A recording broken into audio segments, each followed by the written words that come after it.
हम्म हम्म हम्म हम्म हम्म तेरा मुस्कुराना। भाई कमेंट लगा दो, कमेंट्स।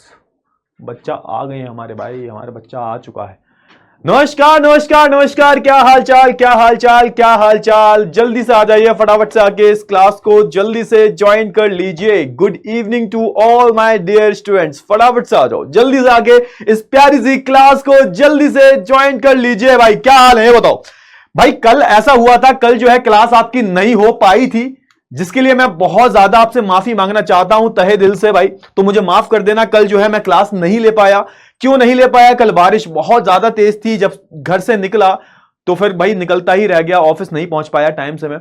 रास्ते में इतना जाम मिला, इतना जाम मिला, इतना जाम मिला बेटा कि आधे घंटे लेट हो चुका था मैं। उसके बाद कोई स्लॉट अवेलेबल नहीं था। सो आई एम रियली सॉरी, कल की क्लास नहीं हुई। कि सर हमारे लिए तो अच्छी बात है ना, हम तो कहते हैं कि आप डेली क्लास ना लो सर, है ना, कभी कभी हफ्ते में एक बार ले लिया करो, वो भी मन किया करे तो। कोर्स तो कंप्लीट करवा ही दोगे सर, वैसे भी सामाजिक विज्ञान कौन ही पढ़ता है बे। हाँ बेटा आज ना, आज मैंने ना एक लड़की की शिकायत ली है। आज मेरे को कमल सर ने बताया था कि एक लड़के ने बोला है कि अमित सर से बोल दो ना कि आज भी क्लास ना लें, आज भी क्लास कैंसिल करवा दें। बेटा ये जो लौंडा है ना, इसका नाम मेरे को पता चल गया है, मैंने इसकी एक एक डिटेल लिखी हुई है भाई। अब जो है कि मैं इस लड़के से पर्सनली बात करूंगा, ठीक है। तो ध्यान रखना बेटा, कमल सर सब बताते हैं मेरे को। कमल सर ने एक लड़के से, जब कमल सर क्लास में पढ़ा रहे थे तो एक लड़के ने उनसे बोला है क्लास में कि अमित सर से बोलो आज भी क्लास नहीं लेनी है। बेटा बहुत शैतान हो रहे हो तुम, मतलब तुम्हें तो मजा आता है बहुत ज्यादा कि क्लास नहीं लग रही है ना। अरे कोई दिक्कत वाली बात नहीं है, चलो कोई बात नहीं। बहुत सारे बच्चे हैं जो चाहते हैं हमसे पढ़ना, तो उनके लिए हम क्लास लेने आ जाते हैं, क्यों भाई। चलो ठीक है, बहुत बढ़िया। चलो ठीक है, काम करते हैं भाई, तो क्लास को जो है शुरू कर लेते हैं। तो सबसे पहले हमको ये बताइएगा ये जो चैप्टर हम पढ़ा रहे हैं तुमको, नाजीवाद और हिटलर का उदय, ये चैप्टर तुम्हें समझ में आ रहा है या नहीं आ रहा? शॉर्ट नोट्स, हाँ बेटा चलो ठीक है। बहुत सारे बच्चे ऐसे हैं मेरी क्लास में जो चाहते हैं शॉर्ट नोट्स का, तो ठीक है आज फाइनली मैं शॉर्ट नोट्स लेके आ गया हूं। चलो ठीक है, देख लो थोड़ा सा अपने शॉर्ट नोट्स देख लो भाई। तुमने बहुत दिन से बोल रखा था सर जी, पिछली क्लास में हुआ ये था कि शॉर्ट नोट्स मैं भूल गया था लाना। कोई दिक्कत वाली बात नहीं है, आज जो है हम तुम्हारे शॉर्ट नोट्स लेके आ गए हैं। आज हम जो है तुम्हारे शॉर्ट नोट्स लेके आ गए हैं। चलिए बहुत ही बढ़िया, बहुत ही बढ़िया।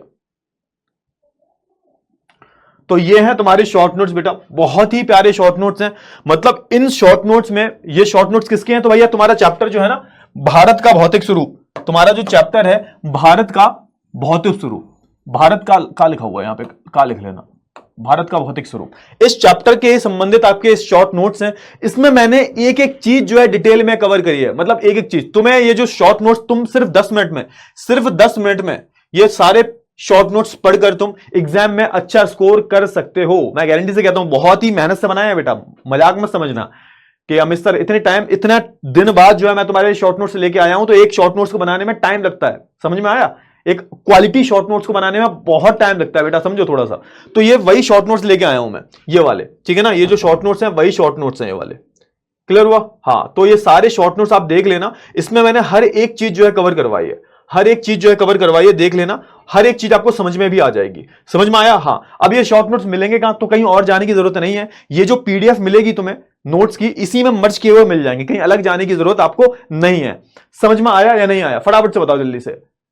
बेटा कल क्लास कैंसिल क्यों हुई थी बताया तो बेटा, कल क्लास कैंसिल इसलिए हुई थी कि कल हम फंस चुके थे बुरी तरह से। कहां पर फंस चुके थे सर? पानी में। पानी ने, बारिश कल बहुत ज्यादा हुई है इसलिए फंस गए थे थोड़ा सा, तो उसके लिए माफी मांगना चाहूंगा। हाँ, तो शॉर्ट नोट्स तुम्हें मिल गए ना, ठीक है। तो अब अगली क्लास में मैं जो है इस चैप्टर के शॉर्ट नोट्स दे दूंगा, नाजीवाद और हिटलर का उदय, इसके भी तुम्हें शॉर्ट नोट्स मिल जाएंगे अगली क्लास में। समझ में आया? यानी कि नेक्स्ट वीक जब हम मिलेंगे तो आपको नाजीवाद और हिटलर के उदय की शॉर्ट नोट्स मिल जाएंगे। चलिए एक काम करते हैं, पढ़ाई कर लें भाई, पढ़ाई कर लें, अब थोड़ा पढ़ लेते हैं, ठीक है ना। तो भैया अपना जो है एक काम करते हैं भाई, अपना वही जो रिवाज है वो फॉलो करते हैं भाई। पहले मैं पोल करवाऊंगा, जल्दी से बताओ फटाफट से, जो मैंने ये चैप्टर पढ़ाया है अभी तक, ये कछु पल्ले पढ़ा है तुमको या पल्ले नहीं पढ़ा? ये बताओ पहले, फटाफट से बताओ, ये पल्ले पढ़ा या नहीं पढ़ा? हाँ ना में आपको जो है जवाब देना है।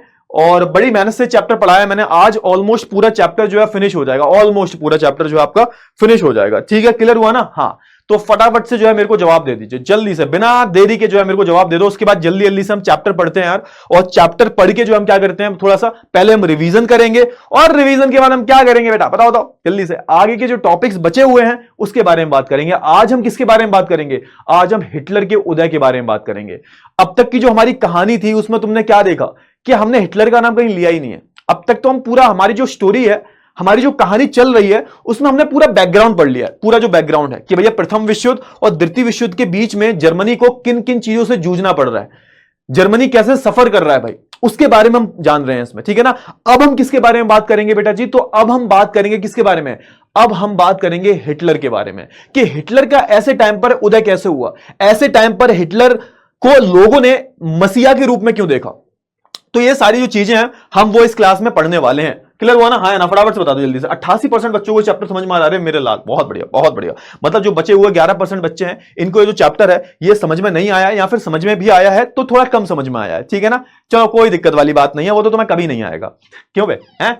हाँ चलो ठीक है ना, क्लियर हुआ, हाँ चलो बढ़िया है, बहुत ही बढ़िया है, बहुत ही अच्छे बहुत ही अच्छे। एक काम करें, हाँ तो एक चैप्टर शुरू कर लेते हैं, थोड़ा सा पढ़ाई कर लेते हैं, उसके बाद जो है थोड़ी बहुत बीच बीच में बातचीत चलती रहेगी हमारी, हमारा वार्तालाप जो है वो चलता रहेगा।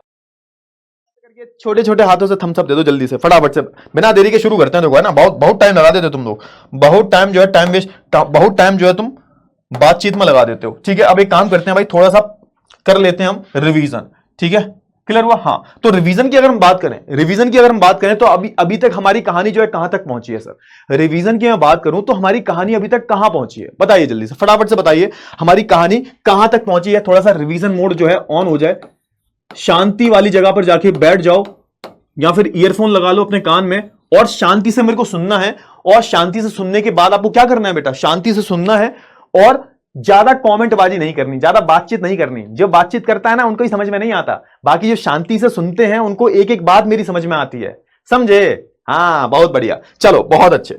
अब एक काम करते हैं भाई, एक काम करते हैं, लास्ट क्लास की अगर मैं बात करूं तो लास्ट क्लास में हमने क्या पढ़ा था, फटाफट से बताओ, कुछ याद है लास्ट क्लास के बारे में, कुछ याद है तुम्हें। चलो कोई बात नहीं याद है तो दिक्कत वाली बात नहीं है भाई, तुम्हारे अमित भैया बताते हैं। लास्ट क्लास में हमने किसके बारे में बात की थी, तो लास्ट क्लास में हमने बात की थी कि भैया जो हमारा जर्मनी है, हमारा जो जर्मनी है, कोई बात नहीं इंग्लिश में लिख दिया, कोई बात नहीं, हमारा जो जर्मनी है ये बहुत बेचारा जूझ रहा है सर। क्या हो रहा है सर, जूझ रहा है सर। क्यों जूझ रहा है, क्योंकि इन्होंने क्या किया, इनके पास क्या था भाई, इनके पास जो है 6 बिलियन पाउंड का क्या था इनके पास, 6 बिलियन पाउंड का इनके पास कर्ज था। कर्ज मतलब एक तरीके का इनको हर्जाना देना था सर। क्या देना था इनको एक तरीके का हर्जाना भरना था।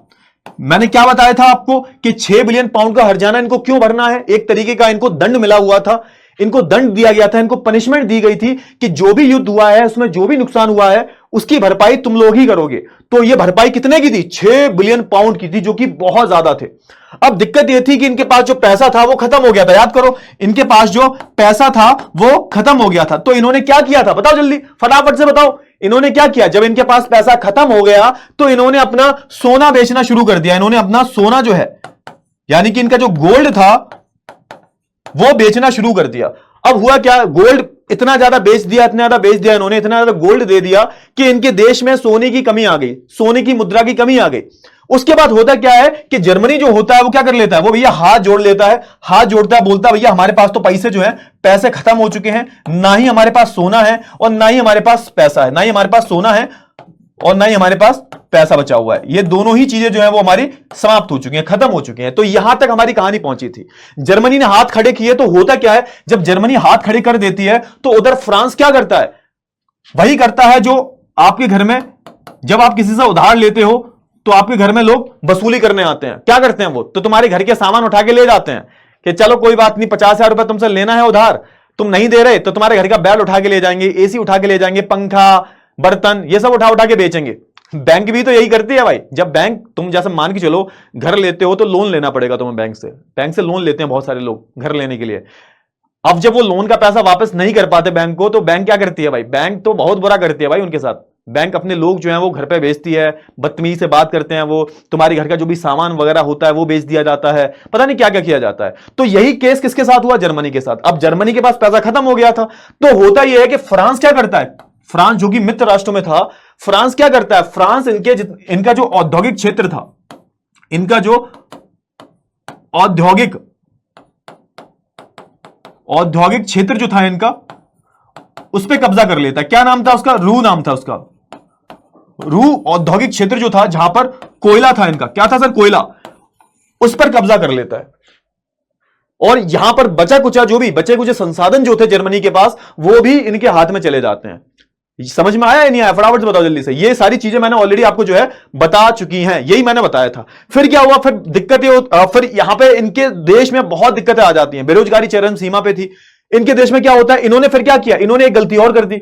जब ये सारी स्थिति आ गई इनके देश में कि इनका औद्योगिक बचा कुचा जो औद्योगिक क्षेत्र था वो भी कब्जे में चला गया दूसरे सामने वाली पार्टी के, सोना खत्म हो गया, पैसा है नहीं, इन्होंने क्या किया, इन्होंने नोट छापने शुरू कर दिए। इन्होंने नोट छापने शुरू कर दिए, नोट छापने शुरू कर दिए, और नोट छापते गए छापते गए छापते गए। अब भैया इनको कौन बताता है इन मूर्खों को कि नोट छापने से कुछ नहीं होता, तुम्हारे देश में उत्पादन तो होना चाहिए।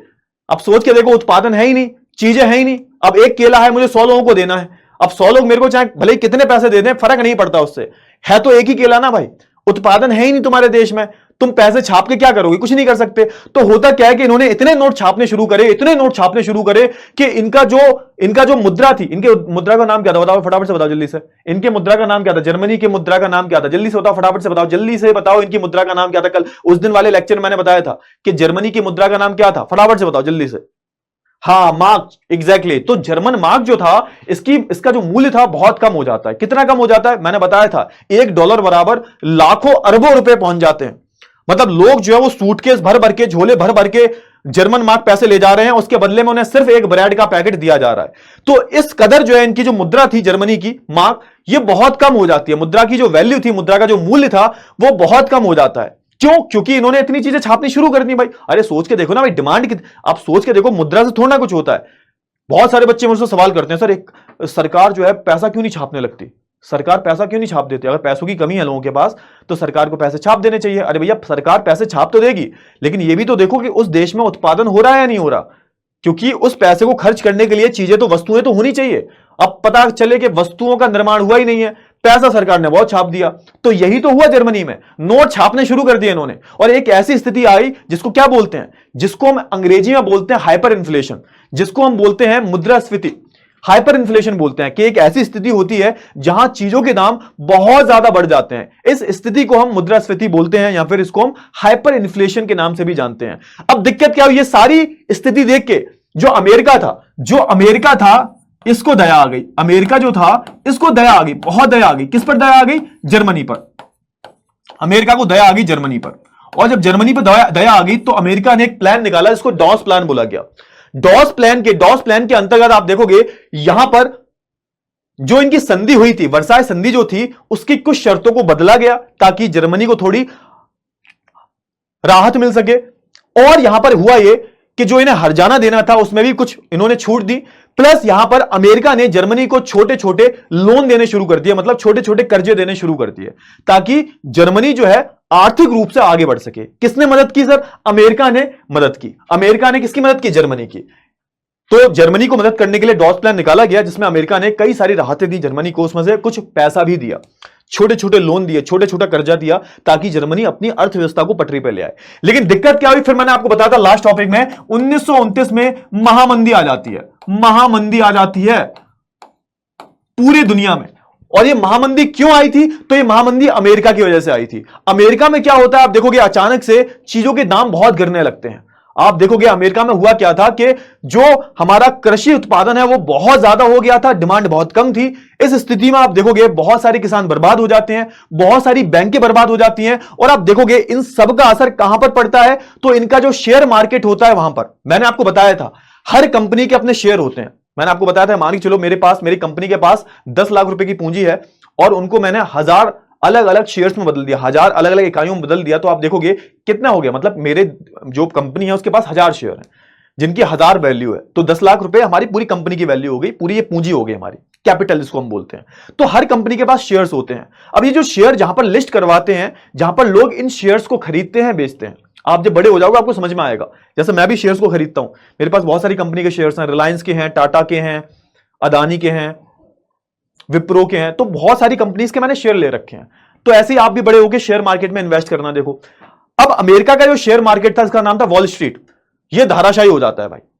बहुत ज्यादा लोग जो होते हैं डर जाते हैं, डर के मारे वो सारे शेयर्स लोग अपने बेचने लगते हैं, जिसकी वजह से आप देखोगे पूरा शेयर मार्केट जो अमेरिका का गिर जाता है।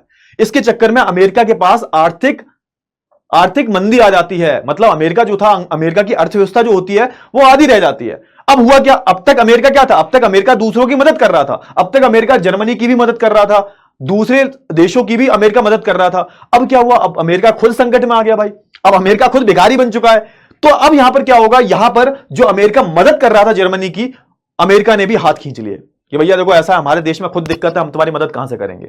अब होगा क्या, अब होगा यह कि अमेरिका ने जो पैसा दिया था जर्मनी को, अब अमेरिका वो भी पैसा जर्मनी से मांगना शुरू करेगा। और जब अमेरिका ने जर्मनी से पैसे मांगने शुरू किए तो यहां पर जर्मनी की हालत और ज्यादा खराब हो जाती है। और मंदी कब से कब तक चली थी, तो आप देखोगे 1929 से 32 तक, 1929 से 32 तक जो है ये मंदी आपको देखने को मिलती है। समझ में आया, ये हमने लास्ट क्लास में पढ़ा था। फटाफट से बता दूं जल्दी से, इतनी चीजें क्लियर हुई, आपका रिवीजन जो है वो पूरा हो चुका है, रिवीजन मैंने पूरा करवा दिया है। मजा आया, बता फटाफट से बताओ। यही मैंने लास्ट क्लास में बताया था, अमेरिका में बहुत बड़ी मंदी आ जाती है, मंदी आने के बाद आप देखोगे कि स्थिति कुछ ऐसी हो जाती है कि जर्मनी की हालत और खराब हो जाती है। जैसे तैसे जर्मनी को थोड़ी बहुत मदद मिली थी अमेरिका से, लेकिन अब अमेरिका ने भी अपने हाथ पीछे खींच लिए, क्योंकि अमेरिका में महामंदी आ जाती है। समझ में आ गया, हाँ या ना, फटाफट से बताओ, जल्दी से बताओ, इतनी चीजें क्लियर है ना। अच्छा सर नींद बहुत आती है, क्या करें, कुछ सॉल्यूशन बता दो। ये नींद बहुत आती है ना, इससे मेरे को ना एक शायरी याद आ रही है, सुनोगे। हाँ, जिन बच्चों को नींद आती है ना, मतलब नींद तो मुझे भी आती है, तो इससे एक शायरी याद आ गई जो मैंने आज ही पढ़ी है, आज या कल पढ़ी है। शायरी का नाम याद नहीं आ रहा, शायरी क्या है वो, हाँ, वो मजा नहीं दुनिया के किसी भी कोने में। सुन लो ध्यान से, जिन बच्चों को नींद बहुत आती है ना, उनके लिए ही है ये। वो मजा नहीं दुनिया के किसी भी कोने में, जो मजा है सुबह उठ के दोबारा फिर से सोने में। वाह वाह वाह वाह वाह। हाँ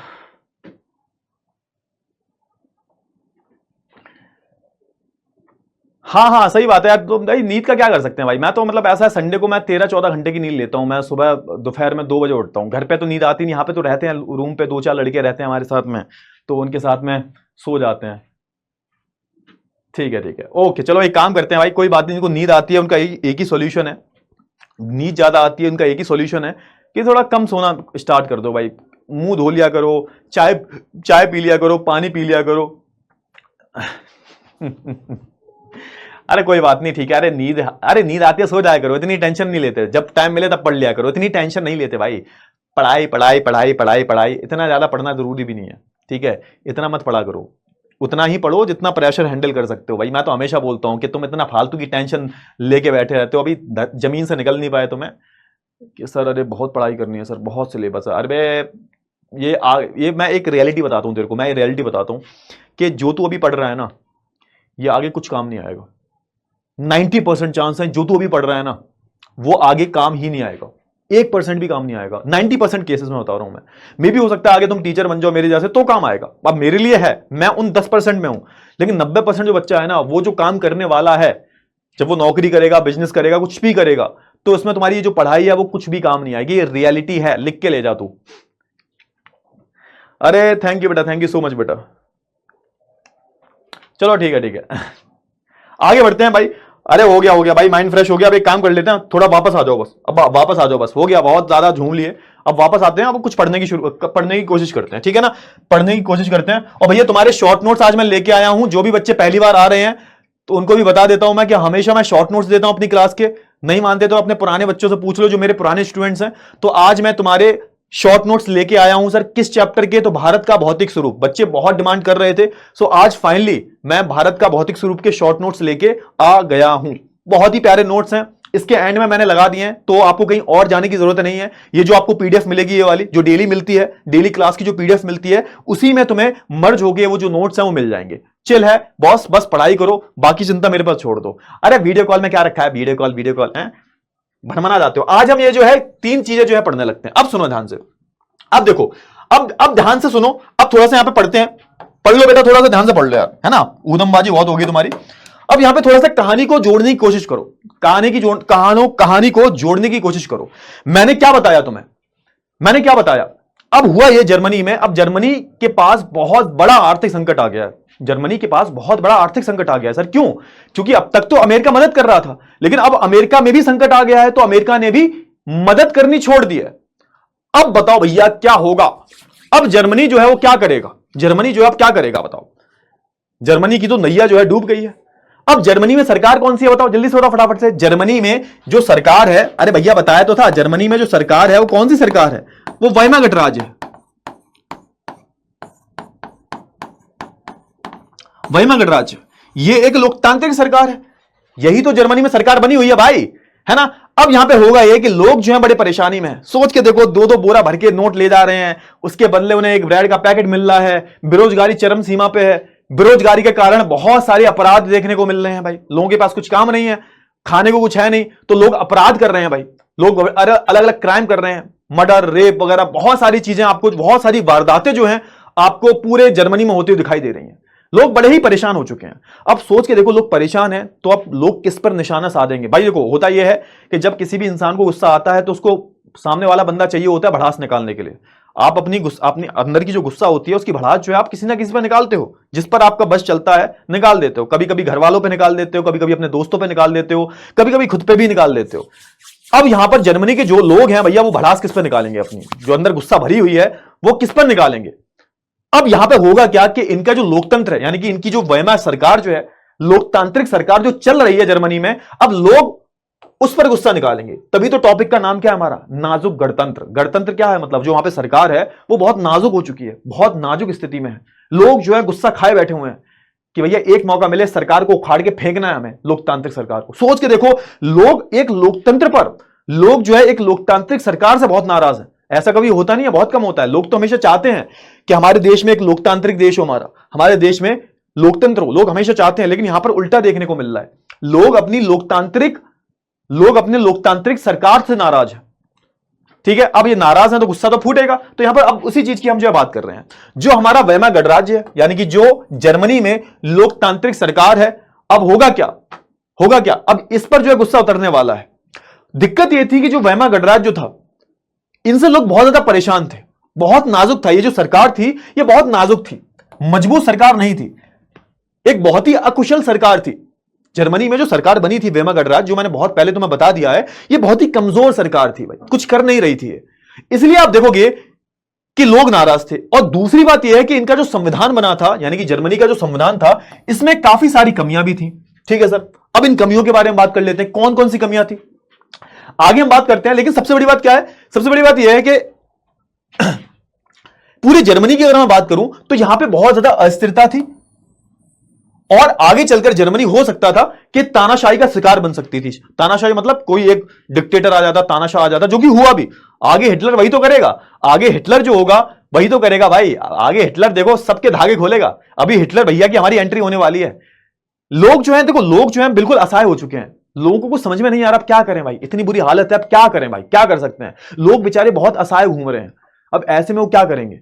ऐसे में उनको कोई एक ऐसा बंदा, जैसे हमारे इंडिया में क्या हुआ था, जब लोग बिल्कुल असहाय हो चुके थे, जब उन लोगों ने उम्मीद छोड़ दी थी कि अब हमें आजादी नहीं मिलेगी, तो फिर लालटेन लेके कौन आया था भाई? हमारे प्यारे गांधी जी आए थे। गांधी जी ने एक रास्ता दिखाया।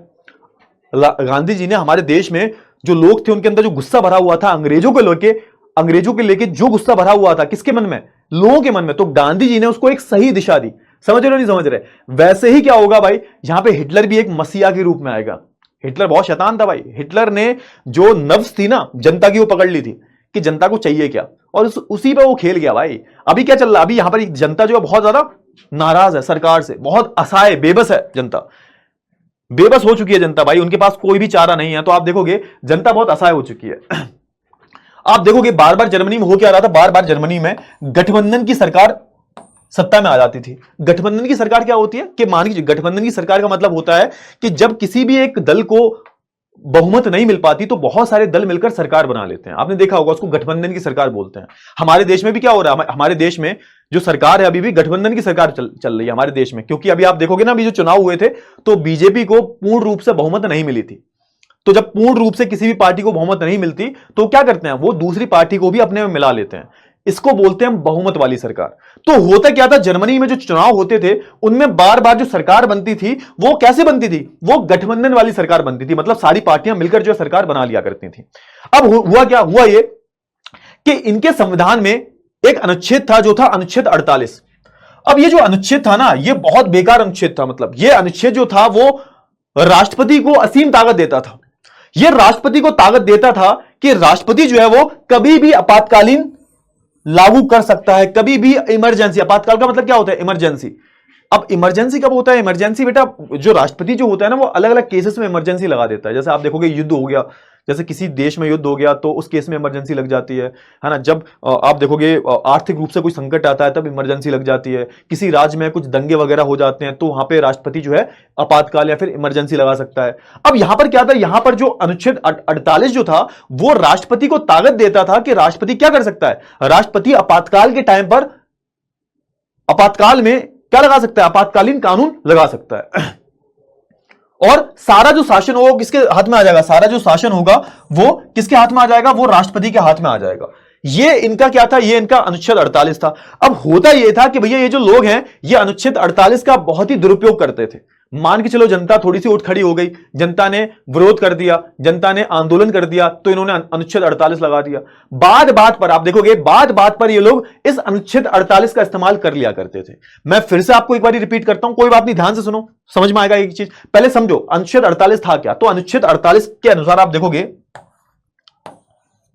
कि इसमें राष्ट्रपति को एक ताकत मिल जाती है, असीम ताकत मिल जाती है। आपातकाल में क्या होता है, राष्ट्रपति जो होता है वो देश में पूरा इमरजेंसी लगा देता है, आपातकाल लगा देता है। अब इसमें होगा ये कि नागरिकों के जो अधिकार हैं उनको छीन लिया जाएगा, उनको रद्द कर दिया जाएगा। और आप देखोगे कि यहां पर जो राष्ट्रपति के अध्यादेश जो हैं उससे पूरे देश को शासन चलाया जाएगा। मतलब एक राष्ट्रपति शासन में राष्ट्रपति के आदेशों के अनुसार ही चला जाता है।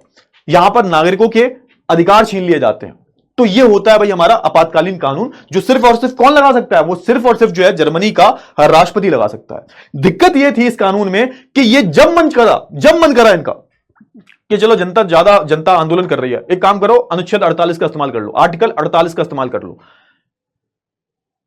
बात बात पर, साल में आप देखोगे बात बात पर जो है इस अनुच्छेद का जो है ये लोग इस्तेमाल करते थे, जिससे जनता को बहुत दिक्कत हुआ करती थी। क्लियर हुआ, ये सारी चीजें थी। तो ये बहुत बड़ी कमी थी इनके संविधान में। क्लियर हुआ, हाँ ये सारी चीजें हैं। अच्छा ये सारी चीजें हो रही हैं। और इस दौरान आप देखोगे कि राजनीतिक अस्थिरता बहुत ज्यादा थी सर। कहां पर, जर्मनी में।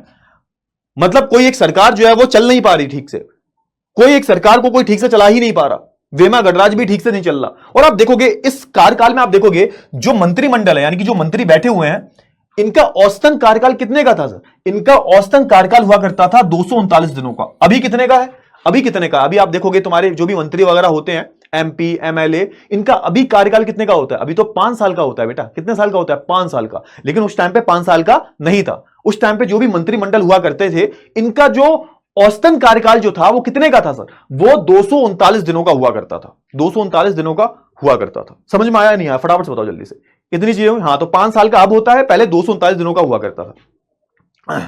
और आप देखोगे इन्होंने कई बारी इस अनुच्छेद 48 का इस्तेमाल करके इन्होंने राष्ट्रपति शासन लगाया था। बहुत बारी राष्ट्रपति शासन लगाया था। मतलब बात बात पर ये जो लोग हैं ये आपातकालीन लगा दिया करते थे, राष्ट्रपति शासन जो है लगा दिया करते थे। क्लियर हुआ, हाँ। इसलिए क्या हुआ था, क्योंकि इस अनुच्छेद 48 का इस्तेमाल इन्होंने इतनी बार कर लिया था कि जो हमारी जनता है बेचारी। अब आप कहोगे सर अनुच्छेद 48 में दिक्कत क्या है, ये बताओ। अरे दिक्कत ये है बेटा, सोच के देखो ना, अनुच्छेद 48 लग गया मतलब क्या हुआ, मतलब जो नागरिक हैं उनके अधिकार जो है किसके पास चलेगा, सरकार के पास।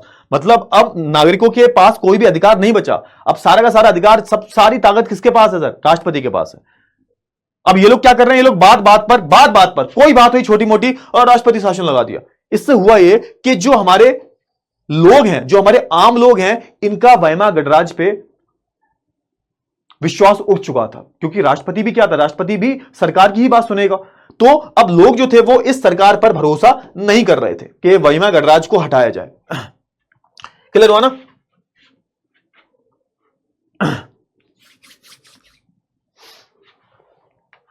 क्लियर हुआ? हाँ, अब यहां पे एक बात बोली गई है कि राष्ट्रपति शासन कब लगता है, कि राष्ट्रपति शासन की अगर हम बात करें ये कब लगता है, तो देखो लगता कब है सर राष्ट्रपति शासन, सुनो ध्यान से। राष्ट्रपति शासन कब लगता है कि जब किसी पार्टी या गठबंधन को स्पष्ट बहुमत नहीं मिलती। जैसे मान के चलो, होता क्या है कि कभी कभी होता यह है बेटा, किसी भी एक पार्टी को बहुमत नहीं मिलती।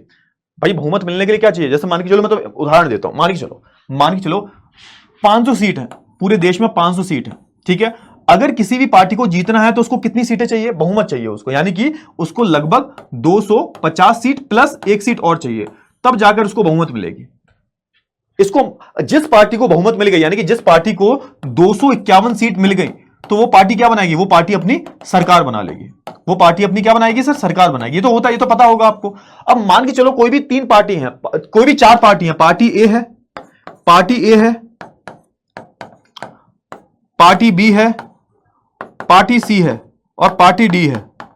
इनकी अगर मैं बात करूं तो आप देखोगे कि एक पार्टी को मिले कितने, एक पार्टी को मिले 50, एक पार्टी को 100 वोट मिले, दूसरी को 150 मिले, और तीसरी को आप देखोगे कि 100, 250, 300, एक को मिले 200। ठीक है ना? हाँ, अब आप देखोगे ना, यहां पर आप देखो, ध्यान से देखो फटाफट से, किसी भी पार्टी को बहुमत मिली है, किसी भी पार्टी को बहुमत नहीं मिली। अब उस केस में क्या होगा, जब किसी केस, इस केस में होता यह है कि मान के चलो, यहां पर होता यह है कि सबसे पहले इन पार्टियों को मौका दिया जाएगा कि अपनी गठबंधन की सरकार बना सकती है। मतलब ये कि कोई भी पार्टी जो है किसी के साथ आ जाए, मान के चलो ये वाली पार्टी जो है और ये वाली पार्टी जो है, ये साथ साथ होगी, तो इनके पास कितनी होगी, 300 सीटें हो गई। तो अब क्या हुआ, अब इनके पास बहुमत है। अब ये दोनों पार्टी बी और पार्टी डी, ये दोनों मिलकर सरकार बना सकती है। समझ में आया? इनके पास सबसे ज्यादा सीटें होगी, तो ये मिलकर क्या बनाएंगी, सरकार बनाएंगी।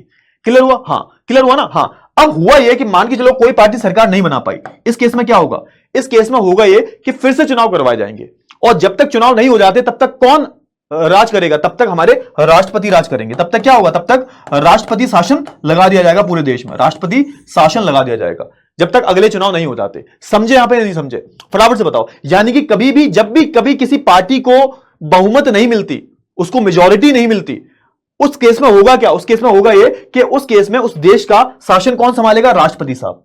समझ में आया? हाँ यार, इतनी चीज क्लियर हुई, जब तक अगले चुनाव नहीं हो जाते। या फिर आप देखोगे दूसरे केस में कब लग सकता है, यदि राष्ट्रपति इस बात पर सहमत हो जाए कि जो सरकार जो है, सरकार ठीक से संविधान के प्रावधानों को इस्तेमाल नहीं कर पा रही है, ठीक से जो सरकार है वो संविधान का इस्तेमाल, संविधान के जो प्रावधान है इनका कार्य जो है ठीक से नहीं हो पा रहा है, संविधान के अनुसार जो है सरकार काम नहीं कर रही है, तो उस केस में भी आप देखोगे राष्ट्रपति शासन जो है लग सकता है। तो बहुत सारे जो है क्या होते हैं, बेसिकली आप देखोगे बहुत सारे जो है कारण होते हैं जिसमें जो राष्ट्रपति जो होता है वो खुद शासन संभाल सकता है। समझ में आया? क्लियर हुआ ना? हाँ, तो ये आप देखोगे ना, कई बारी क्या हुआ था, कई बारी जो राष्ट्रपति था इसने शासन लगा दिया था। क्यों? क्योंकि सरकार जो थी वो ठीक से काम नहीं कर पा रही थी, महिमा गणराज्य जो है ठीक से काम नहीं कर पा रही थी, इसलिए आप देखोगे कई बारी राष्ट्रपति शासन भी लगाया गया था, कई बारी राष्ट्रपति शासन जर्मनी में लगाया गया था। तो हुआ यह था कि लोग जो थे इनका विश्वास अपनी सरकार पर से उठ गया था। क्यों? क्योंकि ये जो सरकार है ठीक से काम नहीं कर पा रही भाई, तभी तो राष्ट्रपति शासन लग रहा है, तभी तो राष्ट्रपति शासन लग रहा है ना, कि जब आप संविधान का ठीक से इस्तेमाल नहीं कर रहे हो, बात बात पे इमरजेंसी लगवा दे रहे हो, तो इस केस में कैसे सरकार काम कर रही है? इसका मतलब सरकार जो काम कर रही है वो ठीक से नहीं कर पा रही, जनता खुश नहीं है सरकार से। इसलिए आप देखोगे कि जनता चाहती थी कि कैसे भी ना कैसे भी करके इस महिमा गणराज्य का अंत किया जाए। अच्छा, अब आया है भैया मजेदार टॉपिक। ओहो, मजा आएगा। अब भैया हमारे हिटलर दादा जो है वो आएंगे हीरो की तरह। किसकी तरह भाई?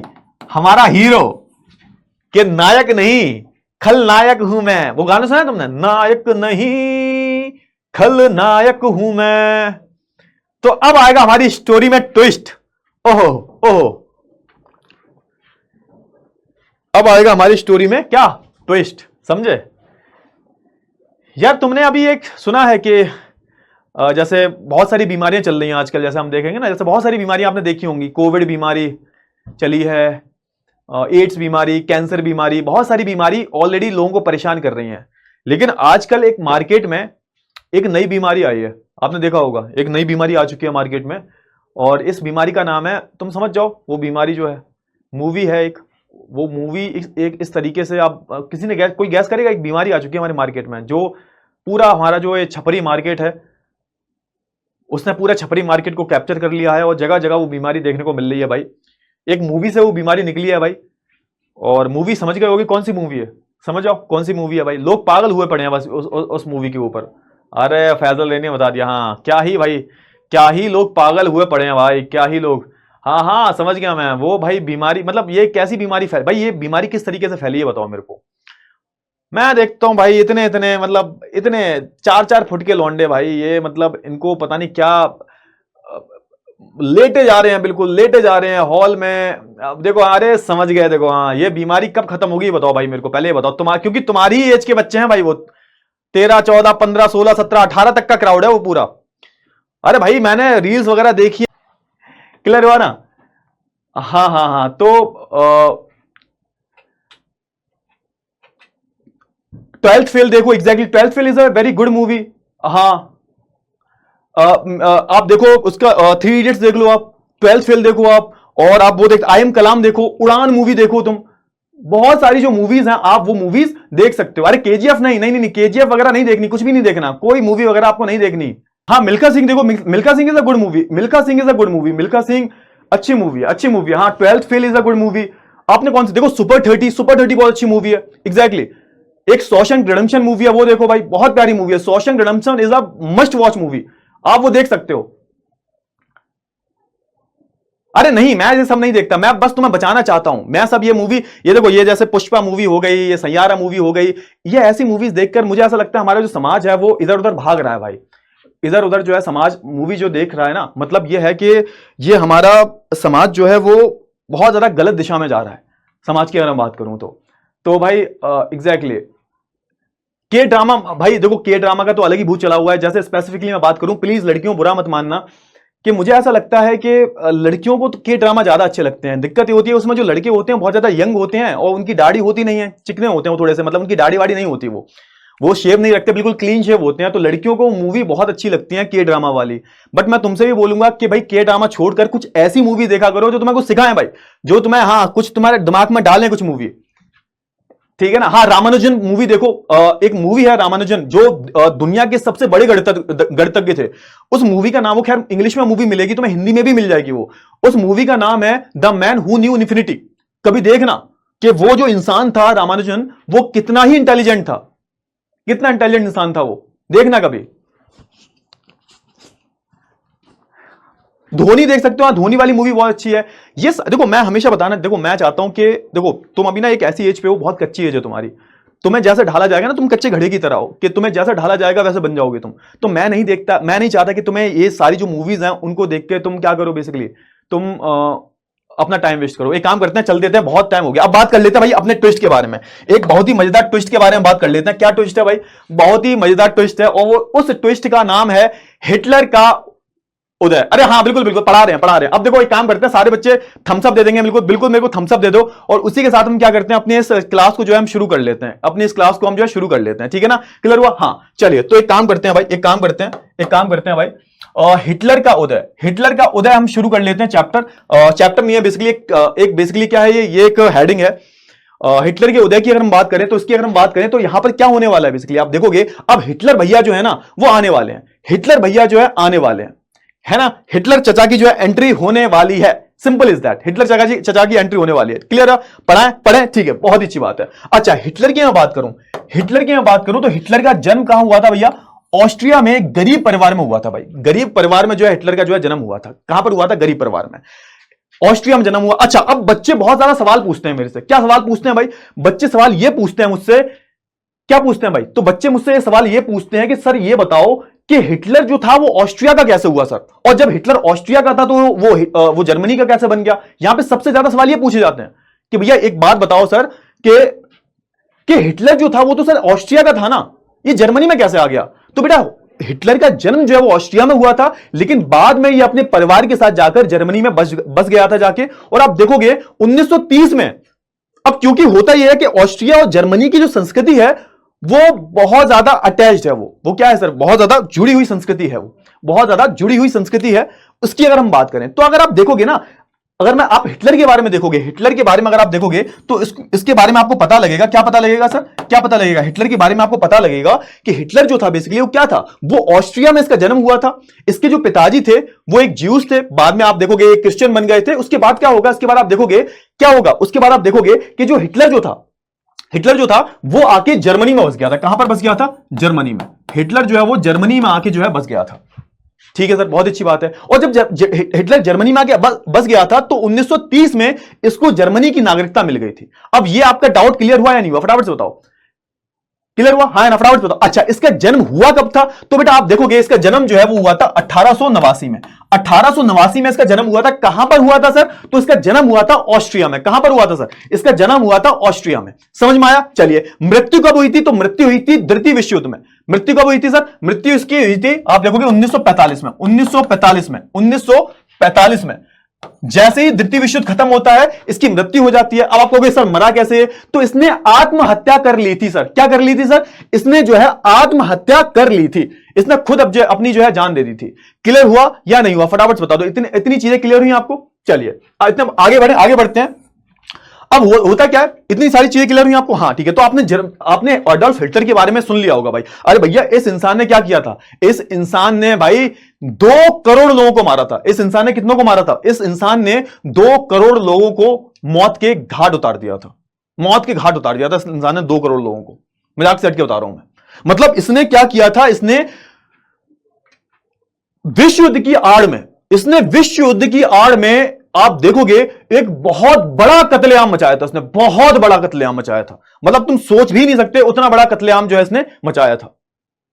मतलब ऐसा वो हुआ था, मतलब सोच के देखो कि एक मूवी है शिंड्लर लिस्ट, उसमें पूरा इसने जो भी जेनोसाइड किया, जो भी इसने जनसंहार किया है, इस मूवी में एक शिंड्लर लिस्ट करके मूवी है स्टीफन स्पीलबर्ग की, जिसने स्पाइडरमैन बनाई थी।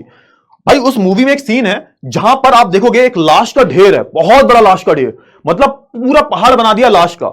और वो लाश जो है आप देखोगे किनकी है? यहूदियों की लाशें हैं वो। और यहूदियों की जो लाशें हैं वो पड़ी पड़ी सड़ रही हैं भाई, उनमें से बदबू आ रही है। और उन सारी लाशों को क्या किया जा रहा है भाई?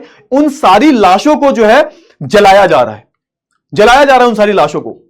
ये सारी जो चीजें हैं वो आपको जो है देखने को मिल रही हैं। ये सारी जो चीजें उनको देखने को मिल रही हैं। क्लियर हुआ? हाँ ना, फटाफट से बताओ। इतनी चीजें क्लियर हुई? इतनी चीजें क्लियर हुई? बहुत ही बढ़िया, बहुत ही बढ़िया। चलो ठीक है।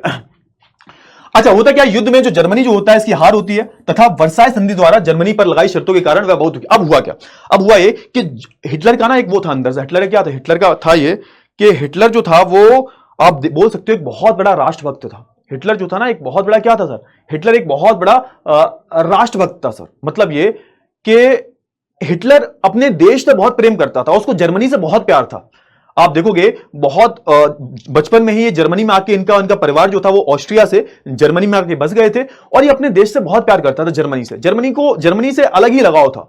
और यही कारण था कि जब प्रथम विश्व युद्ध हुआ था 1914 से 18 तक, जब प्रथम विश्व युद्ध हुआ था 1914 से 18 तक, तो यहां पर एक चीज देखने को मिलती है सर। क्या देखने को मिलता है? यहां पर एक चीज ये देखने को मिलती है कि 1914 से 18 के बीच में जो प्रथम विश्व युद्ध हुआ था, हिटलर भी था इसमें। और हिटलर यहां पर एक सैनिक की तरह लड़ा था, एक सैनिक की तरह। हिटलर यहां पर एक सैनिक की तरह लड़ा सर। कैसे लड़ा सर? हिटलर एक सैनिक की तरह लड़ा, एक सिपाही की तरह लड़ा हिटलर।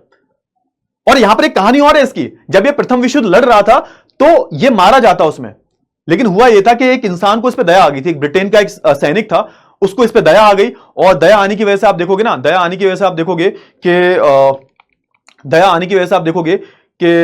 इसको क्या कर दिया जाता है? इसको वो छोड़ देता है कि भैया चल तू भाग जा। वो ब्रिटेन का सैनिक था। और मे भी हो सकता है कि ये हिटलर जब लड़ रहा था तो उसने हिटलर को गिरा दिया, गिरा के उस पर बंदूक तानी। एक सीन दिखाया गया मूवी में, बंदूक तानी। लेकिन पता नहीं वो जो सिपाही था वो क्या सोचता है, क्योंकि हिटलर घायल हो चुका था, तो उसने हिटलर को नहीं मारा और उसने हिटलर को जाने दिया कि जा तू बजा ले अपनी जान। क्योंकि ऐसा बोलते हैं कि हिटलर का चेहरा बहुत मासूम था, तो शायद इसके मासूम से चेहरे को देखकर हुआ ये कि उसको छोड़ दिया जाता है। और यही जो इंसान जिसको छोड़ा जाता है, यही बाद में करोड़ों लोगों का गुनहगार बनता है। तो यही कहानी थी भाई। अब हुआ क्या था, जब वर्साई की संधि साइन की थी, जब वेमा गणराज्य ने वर्साई की संधि साइन कर ली थी, तो सबसे ज्यादा दुख, ऐसा बोलते हैं, सबसे ज्यादा दुख किसको हुआ था? तो सबसे ज्यादा दुख हुआ था हिटलर को। हमारे हिटलर भाई को जो है सबसे ज्यादा जो है दुख आपको देखने को मिलता है, बहुत ज्यादा। ठीक है, क्लियर हुआ? क्लियर हुआ? इतनी सारी चीजें क्लियर हुई। तो भैया ये है हमारे हिटलर भैया, ये है हमारे हिटलर भैया, ये हमारे हिटलर भैया हैं। ये हमारे जो है क्या है सर? हिटलर भैया हैं हमारे। इनकी शक्ल देखोगे, हाँ, तो यही हमारे हिटलर भैया क्या है सर? ये हमारे हिटलर भैया हैं। और इन हिटलर भैया की बात करें तो इन्होंने क्या किया था? इन्होंने, आप देखोगे, इन्होंने ही क्या किया था सर? इन्होंने ही इस मासूम से चेहरे को देखो, ध्यान से देखो इस मासूम से चेहरे को। इन्होंने ही क्या किया था, इन्होंने ही जो है नरसंहार किया था। कितने लोगों का नरसंहार किया था? करोड़ों लोगों का। इसी के बारे, इस इंसान के बारे में जो हम बात करेंगे। क्लियर हुआ? हाँ, बहुत ही अच्छी बात है। चलो ठीक है, बहुत ही अच्छी बात है। अब देखो हिटलर के बारे में अगर मैं बात करूं तुमसे, तो इसने क्या किया 1919 में, सबसे पहले हिटलर ने क्या किया 1919 में, इसने अपना एक दल बनाया सर। 1919 में इसने अपना एक दल बनाया। क्या बनाया सर? दल बनाया German workers party. German workers party करके नाम का इसने अपना एक दल बनाया। दल बनाया, एक छोटी पार्टी बनाई इसने, जर्मन वर्कर्स पार्टी। इस पार्टी का नाम याद रखना, इस पार्टी, क्योंकि यही पार्टी बाद में जाके क्या बनेगी, यही पार्टी बाद में जाके नाजी पार्टी बनेगी बेटा, नाजी पार्टी, जिसके नाम पर चैप्टर का नाम ही है बेटा। हेयर स्टाइल तो ठीक ही है, हाँ, यही पार्टी बाद में जाके क्या बनेगी, यही पार्टी बाद में जाके बनेगी नाजी पार्टी। नाजी पार्टी यही पार्टी बाद में जाके बनेगी। क्लियर हुआ ना? हाँ, तो आप देखोगे जर्मन वर्कर्स पार्टी का नाम जो है वो आप बोल सकते हो बाद में जर्मन वर्कर्स पार्टी का नाम बदलकर क्या रख देगा, नाजी पार्टी रख देगा। और इसी नाजी पार्टी की जो विचारधाराएं थी, या फिर हिटलर की जो विचारधाराएं थी, उस हिटलर की विचारधाराओं को क्या बोला गया, उस हिटलर की विचारधाराओं को बोला गया, क्या बोला गया सर, क्या बोला गया, हिटलर की विचारधाराओं को क्या बोला गया, यही इसको ही बोला गया नाजीवाद। क्या बोला गया सर? नाजीवाद, नाजीवाद, नाजीवाद बोला गया। क्लियर हुआ? हाँ या ना, फटाफट से बताओ। बाद में क्या होता है, पहले आप देखोगे 1919 में जर्मन वर्कर्स पार्टी का नाम एक छोटी पार्टी में शामिल होगा। आप पहली बात तो क्या हुआ, पहली बात तो जर्मन वर्कर्स पार्टी नाम की पार्टी थी, इसमें शामिल होता है, एक मेंबर की तरह शामिल होता है। बाद में क्या करता है, बाद में हिटलर जो होता है वो उसी पार्टी पर कब्जा कर लिया। मतलब ये कि आप किसी पार्टी में गए, आप एज ए मेंबर की तरह गए, लेकिन बाद में आप उस पार्टी के मुखिया बन गए। क्योंकि ऐसा बोला जाता है बेटा, जो हिटलर था ना वो बहुत अच्छा वक्ता था, बोलता बहुत अच्छा था। जब ये बोलता था ना तो सामने वाले लोग सुनते थे इसकी बातें, ये बातें बहुत अच्छी किया करता था। तो आप देखोगे कि जर्मन वर्कर्स पार्टी जो थी, इसकी अगर मैं बात करूं जर्मन वर्कर्स पार्टी की, तो पहले इसमें एक मेंबर की तरह गया, बाद में जब इसका दबदबा बढ़ा तो इसने पार्टी पर ही कब्जा कर लिया, पार्टी का ही ये नेता बन गया। क्लियर हुआ ना? हाँ, तो बाद में आप देखोगे इसने पार्टी पर कब्जा कर लिया, या फिर आप बोल सकते हो पार्टी में इसका दबदबा जब बढ़ा तो इसने पार्टी को ही अपने अंडर में ले आए, पार्टी का लीडर बन गया है, पार्टी का बहुत बड़ा नेता बन गया है। और आप देखोगे इसने बाद में इसका नाम बदलकर जो है क्या रख दिया, बाद में नाम बदलकर इसने रख दिया nationalist socialist German workers party. मतलब ये इसने इस पार्टी का नाम बदलकर रखा क्या, इसने इस पार्टी का नाम बदलकर रखा nationalist socialist German workers party. अच्छा, आप कहोगे सर आपने तो बोला था कि, सर आपने तो बोला था कि इसका पार्टी, इसने तो जो है जर्मन वर्कर्स पार्टी का नाम रख, मतलब आपने तो बोला था सर इसने नाजी पार्टी नाम रख लिया था, ये फिर ये क्या बता रहे हो बेटा? देखो इसका नाम 3 बार बदला गया। स्टार्टिंग में आप देखोगे नाजी पार्टी तो बहुत बाद में रखा इसने, नाजी पार्टी से भी पहले इसने क्या नाम रखा इसका, socialist nationalist socialist German workers party. इस पार्टी का नाम याद कर लेना, फिर से बोलो मेरे साथ, बोलो nationalist socialist German workers party, nationalist socialist German workers party, इस पार्टी का नाम रखा है इसने। समझ में आया ना? हाँ, तो ये पार्टी थी, इस पार्टी का नाम इसने बदल के रख दिया nationalist socialist German workers party. I hope इतनी चीजें क्लियर हो गई। इस पार्टी की अगर हम बात करें, इस पार्टी को बाद में क्या नाम दिया गया, बाद में ही इस पार्टी का नाम दिया गया नाजी पार्टी, नाजी दल या फिर नाजी पार्टी, दोनों एक ही बात है। क्लियर हुआ? हाँ, इतनी चीजें क्लियर हुई, इतनी चीजें क्लियर हुई, इतनी चीजें क्लियर हुई, बहुत ही बढ़िया।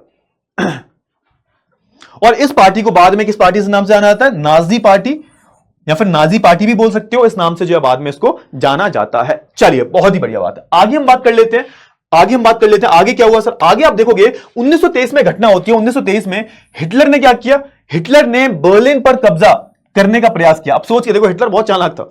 1923 में क्या हुआ है, 1923 में इसने एक विद्रोह किया। 1923 में हिटलर ने एक विद्रोह किया और उस विद्रोह के चलते इसने बर्लिन पर जो है कब्जा करने का सोचा कि भाई बर्लिन को जो है अपने कब्जे में ले लेते हैं। सर बर्लिन कहां पर है, तो बर्लिन एक शहर है जो कि जर्मनी में है बेटा, जो कि कहां पर है, जर्मनी में है। बर्लिन एक शहर है जो कि कहां पर है, जर्मनी में है। इसके दिमाग में आया कि काम करते हैं, विद्रोह करते हैं और बर्लिन को अपने कब्जे में कर लेते हैं। तो बर्लिन पर कब्जे करने का प्रयास किया, लेकिन इसी दौरान जो है उसे बंदी बना लिया गया। मतलब यह होता यह है कि विफल होता है, इसको बंदी बना लिया जाता है और इसको क्या दे दिया जाता है, इसको जो है देश निकाला दे दिया जाता है। देश निकाला, इसको जो है देश निकाला दे दिया जाता है। समझ में आया?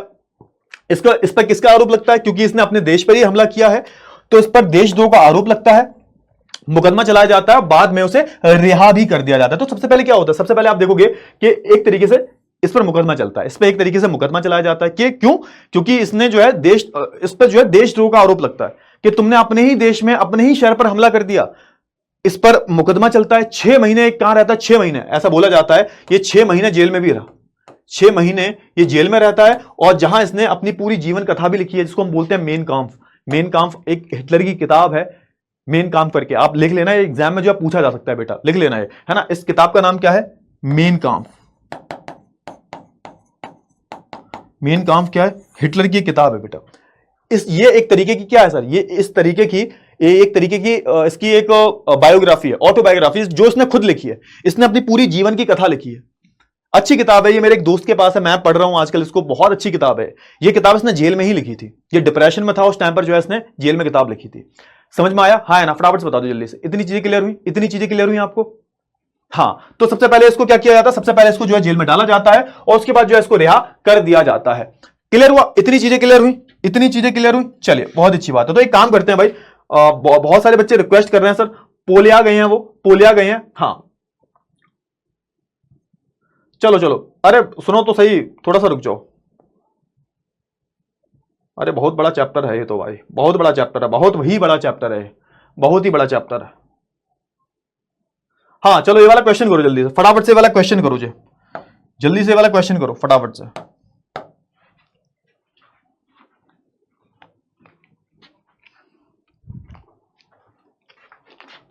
मैथ्स वाली क्लास में आएंगे।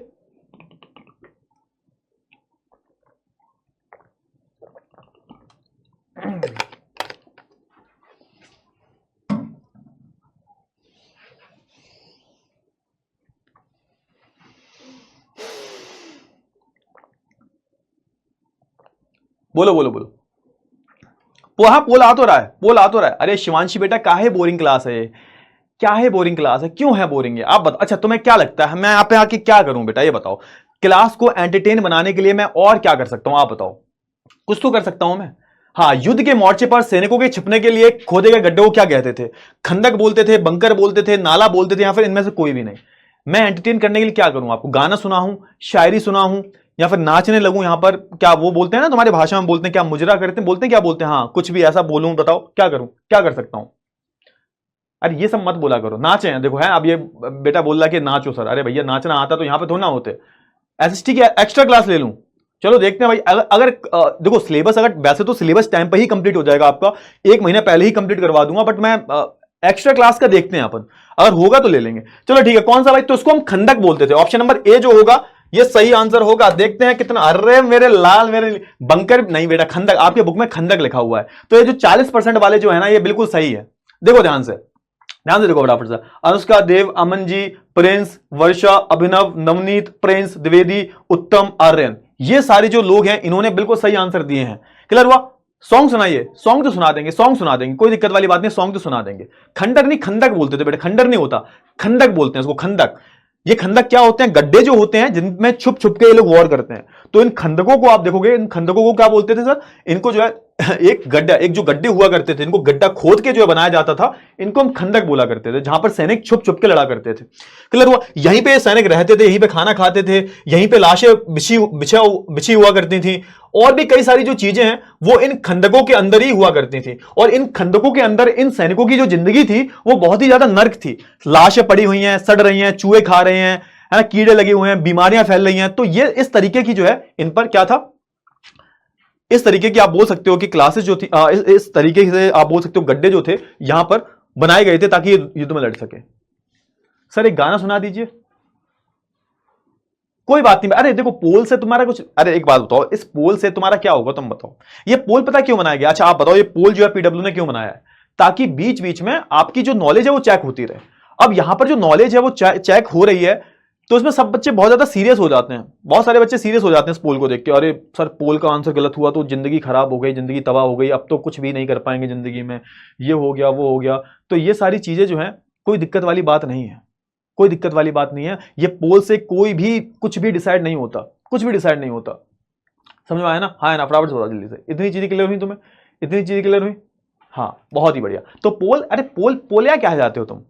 गाना सुनना है तुमको? गाना सुनना है? गाना सुनना है? अरे नहीं गाना। अब एक काम करते हैं, थोड़ा सा पढ़ाई कर लेते हैं ना, थोड़ी सी पढ़ाई कर लेते हैं। चैप्टर बेटा बहुत बड़ा बचा हुआ है, थोड़ी सी पढ़ाई कर लेते हैं, थोड़ी सी पढ़ाई कर लेते हैं। अच्छा एक क्वेश्चन करो फटाफट से, जनरल नॉलेज का क्वेश्चन है, मजा आएगा। इस क्वेश्चन को करो जल्दी से, बढ़िया क्वेश्चन है, मजा आएगा। चलो ये वाला क्वेश्चन करो जल्दी से, बोलो बोलो। ये वाला क्वेश्चन करो। जर्मन संसद का नाम क्या था? पाल्मा, रायन, स्टेट जर्नल या फिर रीस्टैग? बताओ क्या था जर्मन संसद का नाम क्या था? जर्मन संसद को हम क्या बोलते थे? जनरल नॉलेज का क्वेश्चन है, बताइए जल्दी से बताइए। बहुत सारे बच्चे मुझे पता है गलत करेंगे क्योंकि सर जी ये तो आपने पढ़ाया ही नहीं है, आप ऐसे कैसे ले सकते हो? कोई बात नहीं, आगे पढ़ेंगे हम। थोड़ा सा अगर जिस बच्चे ने चैप्टर पढ़ा होगा तो वो इसको बता पाएगा। बताइए जल्दी से फटाफट से।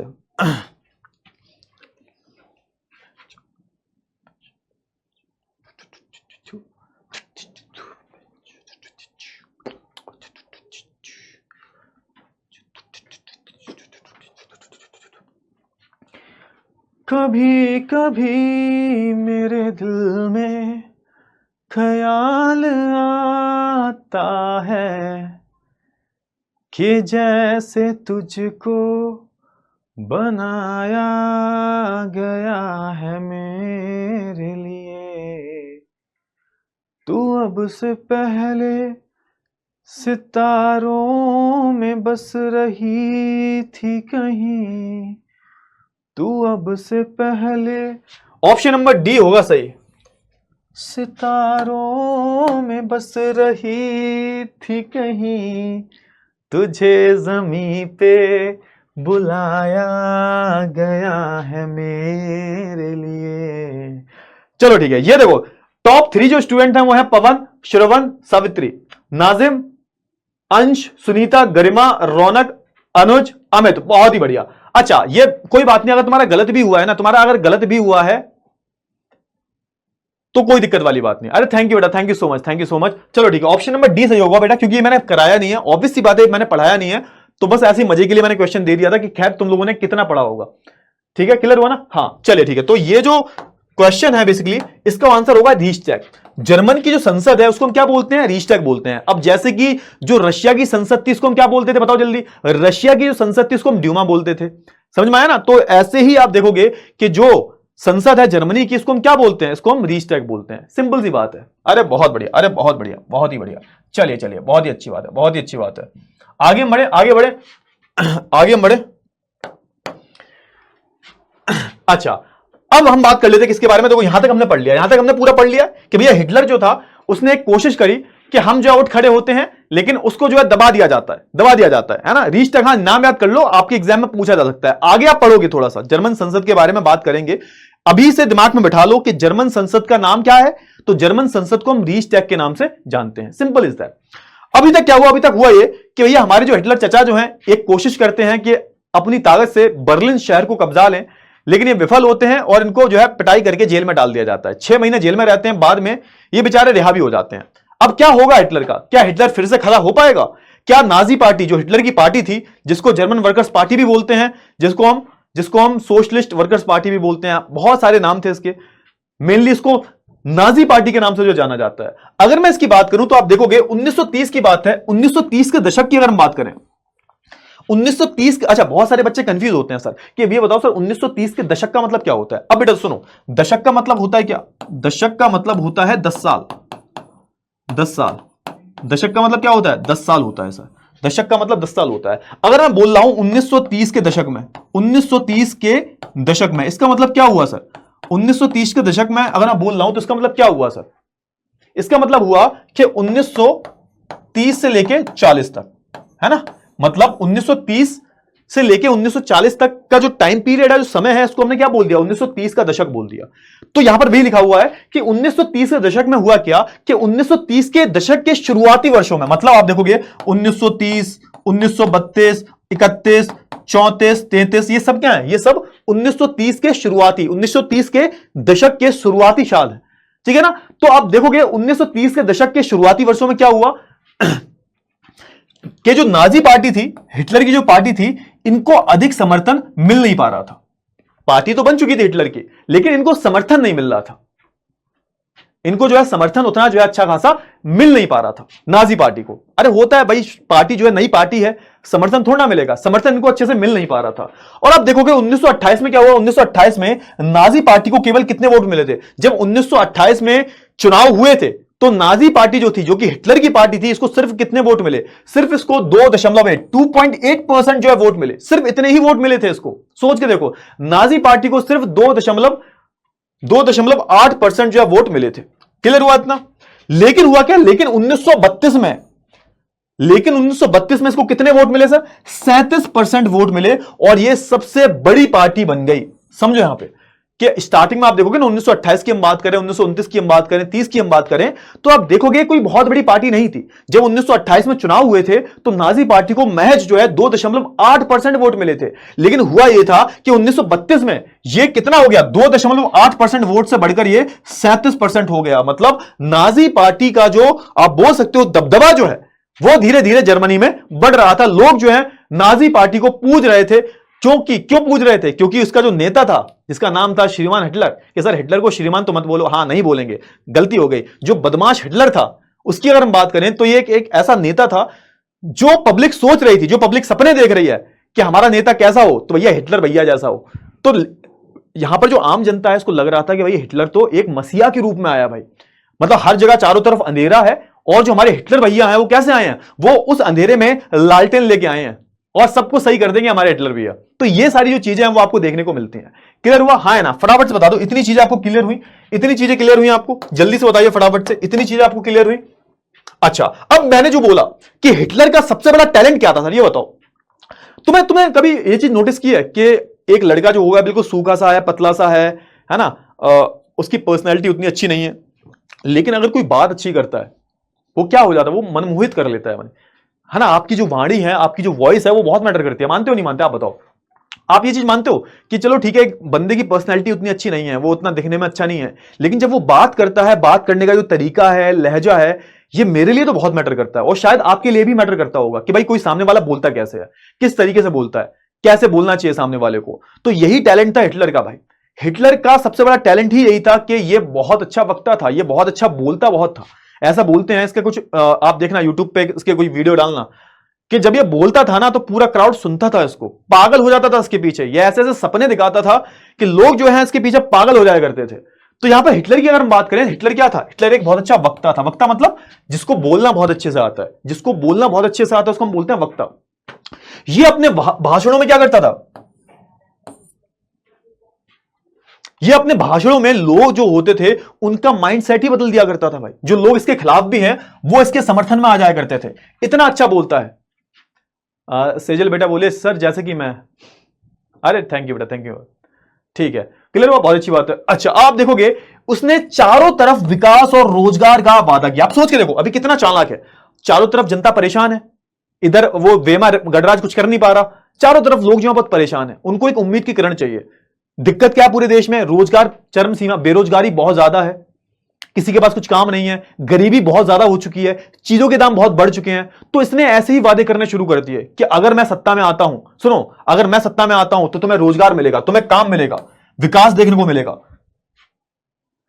जितना भी हमारा देश जो है कर्ज में डूबा हुआ है उसको हम वापस से मजबूत बनाएंगे, खड़ा कर देंगे। तो ये सारे जो वादे हैं ये रैलियों में करना शुरू कर दिया। अच्छा, रैली का मतलब जानते हो ना? रैली क्या होती है? रैली क्या, आपने देखा होगा जब चुनाव होने वाले होते हैं तो अलग अलग पॉलिटिकल पार्टी जो होती हैं, दल जो होते हैं, ये जाते हैं रैलियां करते हैं जहां पे बहुत सारे लोग आते हैं, भाषणबाजी होती है, झूठे वादे किए जाते हैं, ये सब जो है रैलियों में होता है। आपने देखा था? हाँ बेटा, वक्ता का मतलब होता है बेटा गुड कम्युनिकेटर, इसको हम बोलते हैं गुड कम्युनिकेशन स्किल्स इंग्लिश में। आपने इंग्लिश में पूछा तो मैंने बता दिया, है ना। He was a good communicator, वक्ता का मतलब होता है he was a literally a good communicator, बोलता बहुत प्यारा था, गुड कम्युनिकेटर बोलते हैं वक्ता को इंग्लिश में, सिंपल सी बात है ना। हाँ क्लियर हुआ। अच्छा, अब यहां पर देखो, अब यहां पर होगा क्या कि जब ये बड़ी बड़ी रैलियों में जाता था प्रचार करने के लिए अपने पार्टियों का चुनाव के टाइम पे, तो आप देखोगे इसका खुद का एक निशान था, खुद का एक लोगो था। इसकी पार्टी का जो निशान जो था ना, वो कहीं ना कहीं आप देखोगे ये अभी भी लोगों को डराता है। आप देखो ना, ये इसकी पार्टी का चुनाव क्या था? इसकी पार्टी का चुनाव था स्वास्थ्य।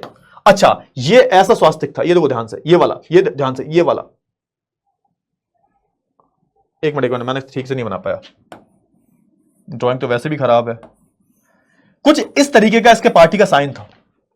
इसके पार्टी की जो विचारधारा थी, इनकी खुद की विचारधारा हुआ करती थी, ताली बजाने का तरीका, खड़े होने का तरीका, इनकी पार्टी का एक अलग ही निशान हुआ करता था। लाल झंडे पर इसको लिखवाते थे ये लोग, अलग अलग पैम्पलेटों में, एक खास अंदाज था पूरी पार्टी का। मैंने बोला ना कि नाजी है क्या, बेसिकली नाजी पार्टी, नाजीवाद है क्या? नाजीवाद एक पूरी विचारधारा है, ये अलग ही विचारधारा थी हिटलर की। अभी विचारधारा क्या थी आपको आगे समझ में आएगा कि क्या थी विचारधारा। अभी अब आप कहोगे सर ये तो हमारा स्वास्थ्य है ना, ये तो हमारे घर के सामने मिल जाता है। बेटा ये वाला स्वास्थ्य नहीं है, वो जो हमारे यहां पर होता है ना वो तो बहुत अच्छा साइन है। सोच के देखो, हमारा ये जो साइन था ना स्वास्थ्य का, बहुत बदनाम हो गया इसके चक्कर, सिर्फ इस बदमाश के चक्कर में। इस बदमाश के चक्कर में हमारा जो स्वास्थ्य साइन है, इसको आज भी लोग देख के डर जाते हैं, लेकिन एक्चुअली में हमारा साइन जो है, हमारे हिंदुओं में जो साइन होता है, इसका मतलब अलग होता है, इसका मतलब बिल्कुल अलग होता है। और ये जो साइन था, ये अलग साइन था, ये हिटलर इस्तेमाल किया करता था अपनी पार्टी में, जो कि इसकी पार्टी की मुख्य पहचान बन गया। लाल झंडे हुआ करते, आप देखोगे ना, लाल झंडे हैं, और लाल झंडे में इतना बड़ा जो निशान है, ये छपा हुआ है हिटलर का, है ना। ये सारी चीजें हैं। लाल झंडे हुआ करते थे, बड़े बड़े पैम्फलेट क्या होते हैं बेटा, आपने देखो ना, पैम्फलेट होते हैं बड़े बड़े, जैसे आपको जो प्रचार होते हैं, तो बड़े बड़े जो अपने प्रचार जो होते हैं, जिस पेपर पे छापते हैं, बड़े बड़े बोल्ड लिखे होते हैं, उसमें नेताजी हाथ छोड़ के खड़े होते हैं कि भैया इस बार हमको वोट देना, सब कुछ हो जाएगा। लेकिन फिर वो 5 साल पे दिखते भी नहीं है, वो बस वोट मांगने आते हैं। जब इलेक्शन का टाइम आता है, तब वोट मांगने आते हैं वो, और ऐसे मांगते हैं वोट बिल्कुल मुस्कुरा के, अरे सर, अरे सर, अरे माता जी, अरे प्रणाम माता जी, लाओ पैर छू लेते हैं आपके, अरे वो सड़क सामने जो टूट गई है वो तो हम बनवा देंगे इस बार, कोई दिक्कत वाली बात नहीं है। लेकिन जैसे ही चुनाव होते हैं, वो जीतते हैं, तो 5 साल तक नहीं दिखाई देते, है ना। तो आप देखोगे अलग अलग पैम्फलेट छापे जाते हैं, अलग अलग, है ना, वो जो छापते हैं, इस पे अपना पूरा नाम लिखवाते हैं, पूरा जो चुनाव चिन्ह होता है कि इस बार हमको ही वोट देना, तो ये पैम्फलेट वगैरह छपवाया करता था। और इनकी पार्टी का, है ना, एक खास ही एक अंदाज था, अनोखा अंदाज था, ताली बजाने का भी खास अंदाज था, चलने का भी अलग अंदाज था। तो इसकी पार्टी ने खुद अपने अलग अलग कुछ साइंस बना लिए थे, अपना अलग चिन्ह बना लिया था, झंडा बना लिया था अपना अलग। तो ये सारी जो चीजें इनकी पार्टी किया करती थी। क्लियर हुआ? चलिए अच्छा, अब हुआ क्या, इतनी सारा रैलियां की इसने, इतनी सारी रैलियां की इसने, और आप देखोगे लोग इसके फैन बन गए। मतलब लोग इसको मसीहा मानते थे कि भैया आप एक काम करो, हिटलर की ही सरकार बनेगी, अब नाजी पार्टी की ही सरकार बनेगी, जो कि आगे हुआ भी। लोग जो थे इसको एज अ मसीहा की तौर पर देखते थे। कैसे देखते थे सर? मसीहा, ही इज अ गॉड, मसीहा है सर ये हमारा भला करेगा, यही तो हमारा, है ना, यही जितनी भी समस्याएं हैं इनका समाधान हमारा कौन निकालेगा, तो ये हमारा ब्रो है ना, हमारा जो ब्रो है ना, तुम लोग ब्रो बोलते हो ना, so he is the bro, he is my bro, ये क्या करेगा, ये हमें सारी समस्याओं से बाहर निकालेगा। तो यही हिटलर की एक विचारधारा थी। ये क्या करता था, पहले ये अपनी अच्छी अच्छी मीठी मीठी वाणियों से लोगों को आकर्षित करता था, है ना, मोहित करता था, लोग इसके फैन बन जाया करते थे। और उसके बाद क्या करता था, और हालांकि ऐसा नहीं था सिर्फ इसने बातें की, जब ये सत्ता में आएगा तो ये बड़े बड़े डेवलपमेंट करवाएगा। भाई तुम्हें क्या लगता है, नासा में आज जितने बड़े बड़े साइंटिस्ट हैं, नासा के पास इतने बड़े बड़े साइंटिस्ट आए कैसे आए? वो सारे साइंटिस्ट जो थे ना बेटा, वो बेटा जर्मनी के गए थे, जर्मनी के नासा में गए हुए थे साइंटिस्ट। आपको पता होगा जब द्वितीय विश्व युद्ध हुआ था ना, तो ये जो जर्मनी में जो साइंटिस्ट थे, इनको ऑप्शन दिए गए थे कि या तो तुम जेल में रहोगे या फिर अमेरिका के लिए काम करोगे। तो उन्होंने दूसरा वाला ऑप्शन चुना कि हम अमेरिका के लिए काम करेंगे, तभी अमेरिका इतना आगे बढ़ पाया है। तो हिटलर ने कम टाइम में बहुत बड़े बड़े बदलाव किए थे भाई। मतलब इसने जो वादे किए थे ना, तो झूठे वादे नहीं किए थे इसने। जब ये सत्ता में आता है तो ऐसे ऐसे बदलाव करता है कि 15 साल में, सोच के देखो, अब तुम्हें सुनकर मतलब तुम्हें चकराता नहीं है दिमाग? सोच के देखो, मतलब एक मैं कैलकुलेशन देता हूं तुम्हें कि आप बताओ, आप सोच के देखो, मतलब आप बताओ कि मैं तुमसे पूछता हूं, एक सवाल पूछता हूं कि एक देश को खड़ा होने में कितना टाइम लगेगा। मतलब मैं 1929 की बात करूं तो ये देश जो है बिल्कुल सड़क पे आ गया है। जर्मनी जो है बिल्कुल सड़क पे आ चुका है। सड़क किस पे आ चुका है? सड़क पे आ चुका है। अब एक देश को उठने में, मतलब बहुत ज्यादा डेवलप होने में, मतलब इतना उठने में कि वो देश द्वितीय विश्व युद्ध कर रहा है, दूसरा विश्व युद्ध कर रहा है, दूसरा विश्व युद्ध कर रहा है, वो दूसरा विश्व युद्ध कर रहा है सर, दूसरा विश्व युद्ध कर रहा है। कौन सर? जर्मनी। अब उसको कितना टाइम लगेगा आप बताओ, आप बताओ कितना टाइम लगेगा ऐसे? अरे बेटा प्रियांशु बेटा, टाइम काहे देखते हो? इतना मजेदार चैप्टर चल रहा है, तुम बीच में थोड़ा पढ़ लो, 5-10 मिनट और एक्स्ट्रा पढ़ लो बस। ज्यादा मैं वैसे भी नहीं पढ़ाता, चैप्टर बहुत बड़ा हो गया है वैसे भी ये। आप बताओ दोबारा से, मतलब मैं सिंपल सा क्वेश्चन पूछ रहा हूं। एक देश जिसकी हालत इतनी खराब है कि इनके देश में पैसा नहीं है, और वो उसको उठने में, मतलब वो इतना ज्यादा उठ जाए कि वो दूसरा विश्व युद्ध करने लायक हो जाए, कितना टाइम लगेगा आप बताओ? 5 साल? अरे नहीं यार, फिर तो तुम कम बता रहे हो। 100 साल, वो सही बोला है, 100 साल, 50, अरे कम से कम मैं बताता हूं, कम से कम 30 साल लग जाएंगे बेटा, 30 साल, कि तुम फिर से उतने ताकतवर हो जाओगे, फिर तुम फिर से दूसरे विश्व युद्ध में लड़ोगे, और फिर से तुम क्या करोगे, ऑलमोस्ट जीतने वाले होगे। पहले विश्व युद्ध में भी यही हुआ कि अमेरिका की एंट्री ना होती तो जर्मनी जीत जाता। दूसरे विश्व युद्ध में भी यही होगा, जब तक अमेरिका नहीं था तो जर्मनी जीत रहा था। जैसे अमेरिका आता है उसके बाद जो जर्मनी हारता है भाई। हां बेटा, कम से कम 30 से 50 साल लग जाएंगे। और सोच के देखो, ये जो इंसान है ना, मतलब 1932 में आया था पावर में, 1932 में, 1932 में चांसलर घोषित कर दिया था इसको, और 1932 से सिर्फ, और विश्व युद्ध शुरू कब हुआ? विश्व युद्ध शुरू हुआ 1939 से। अब सोच के देखो कितना समय है, कितना समय है, सिर्फ और सिर्फ 7 साल। 7 साल में इसने जर्मनी को इतना ऊपर पहुंचा दिया, सिर्फ 7 साल में। 7 साल कितने होते हैं भाई? अरे भैया पूरा एक देश, बेटा युद्ध जब होता है ना तो पूरा का पूरा देश 20 साल 30 साल पीछे चला जाता है।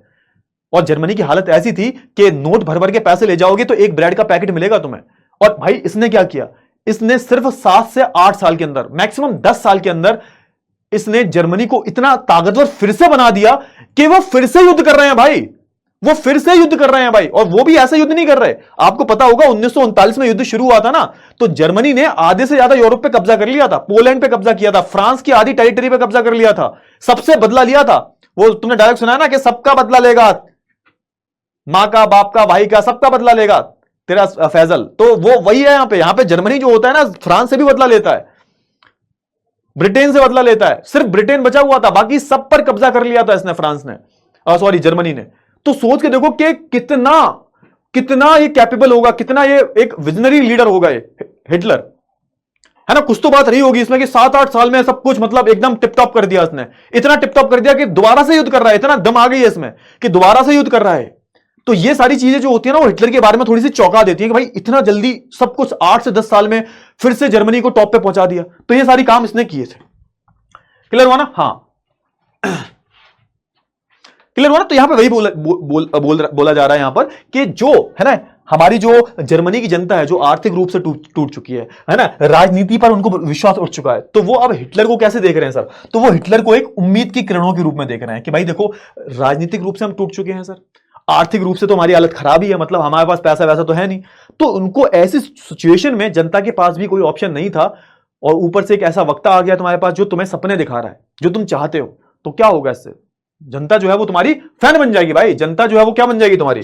जनता जो है वो तुम्हारी फैन बन जाएगी। क्लियर हुआ? क्लियर हुआ? हाँ ना? फटाफट से बताओ जल्दी से। इतनी चीजें क्लियर हुई, इतनी चीजें क्लियर हुई, फटाफट से बताओ जल्दी से। क्लियर हुआ? हाँ, बस लास्ट टॉपिक है, इसके बाद मैं जो है क्लास खत्म कर दूंगा, कोई दिक्कत वाली बात नहीं है। लास्ट टॉपिक में मैं क्लास जो है खत्म कर दूंगा।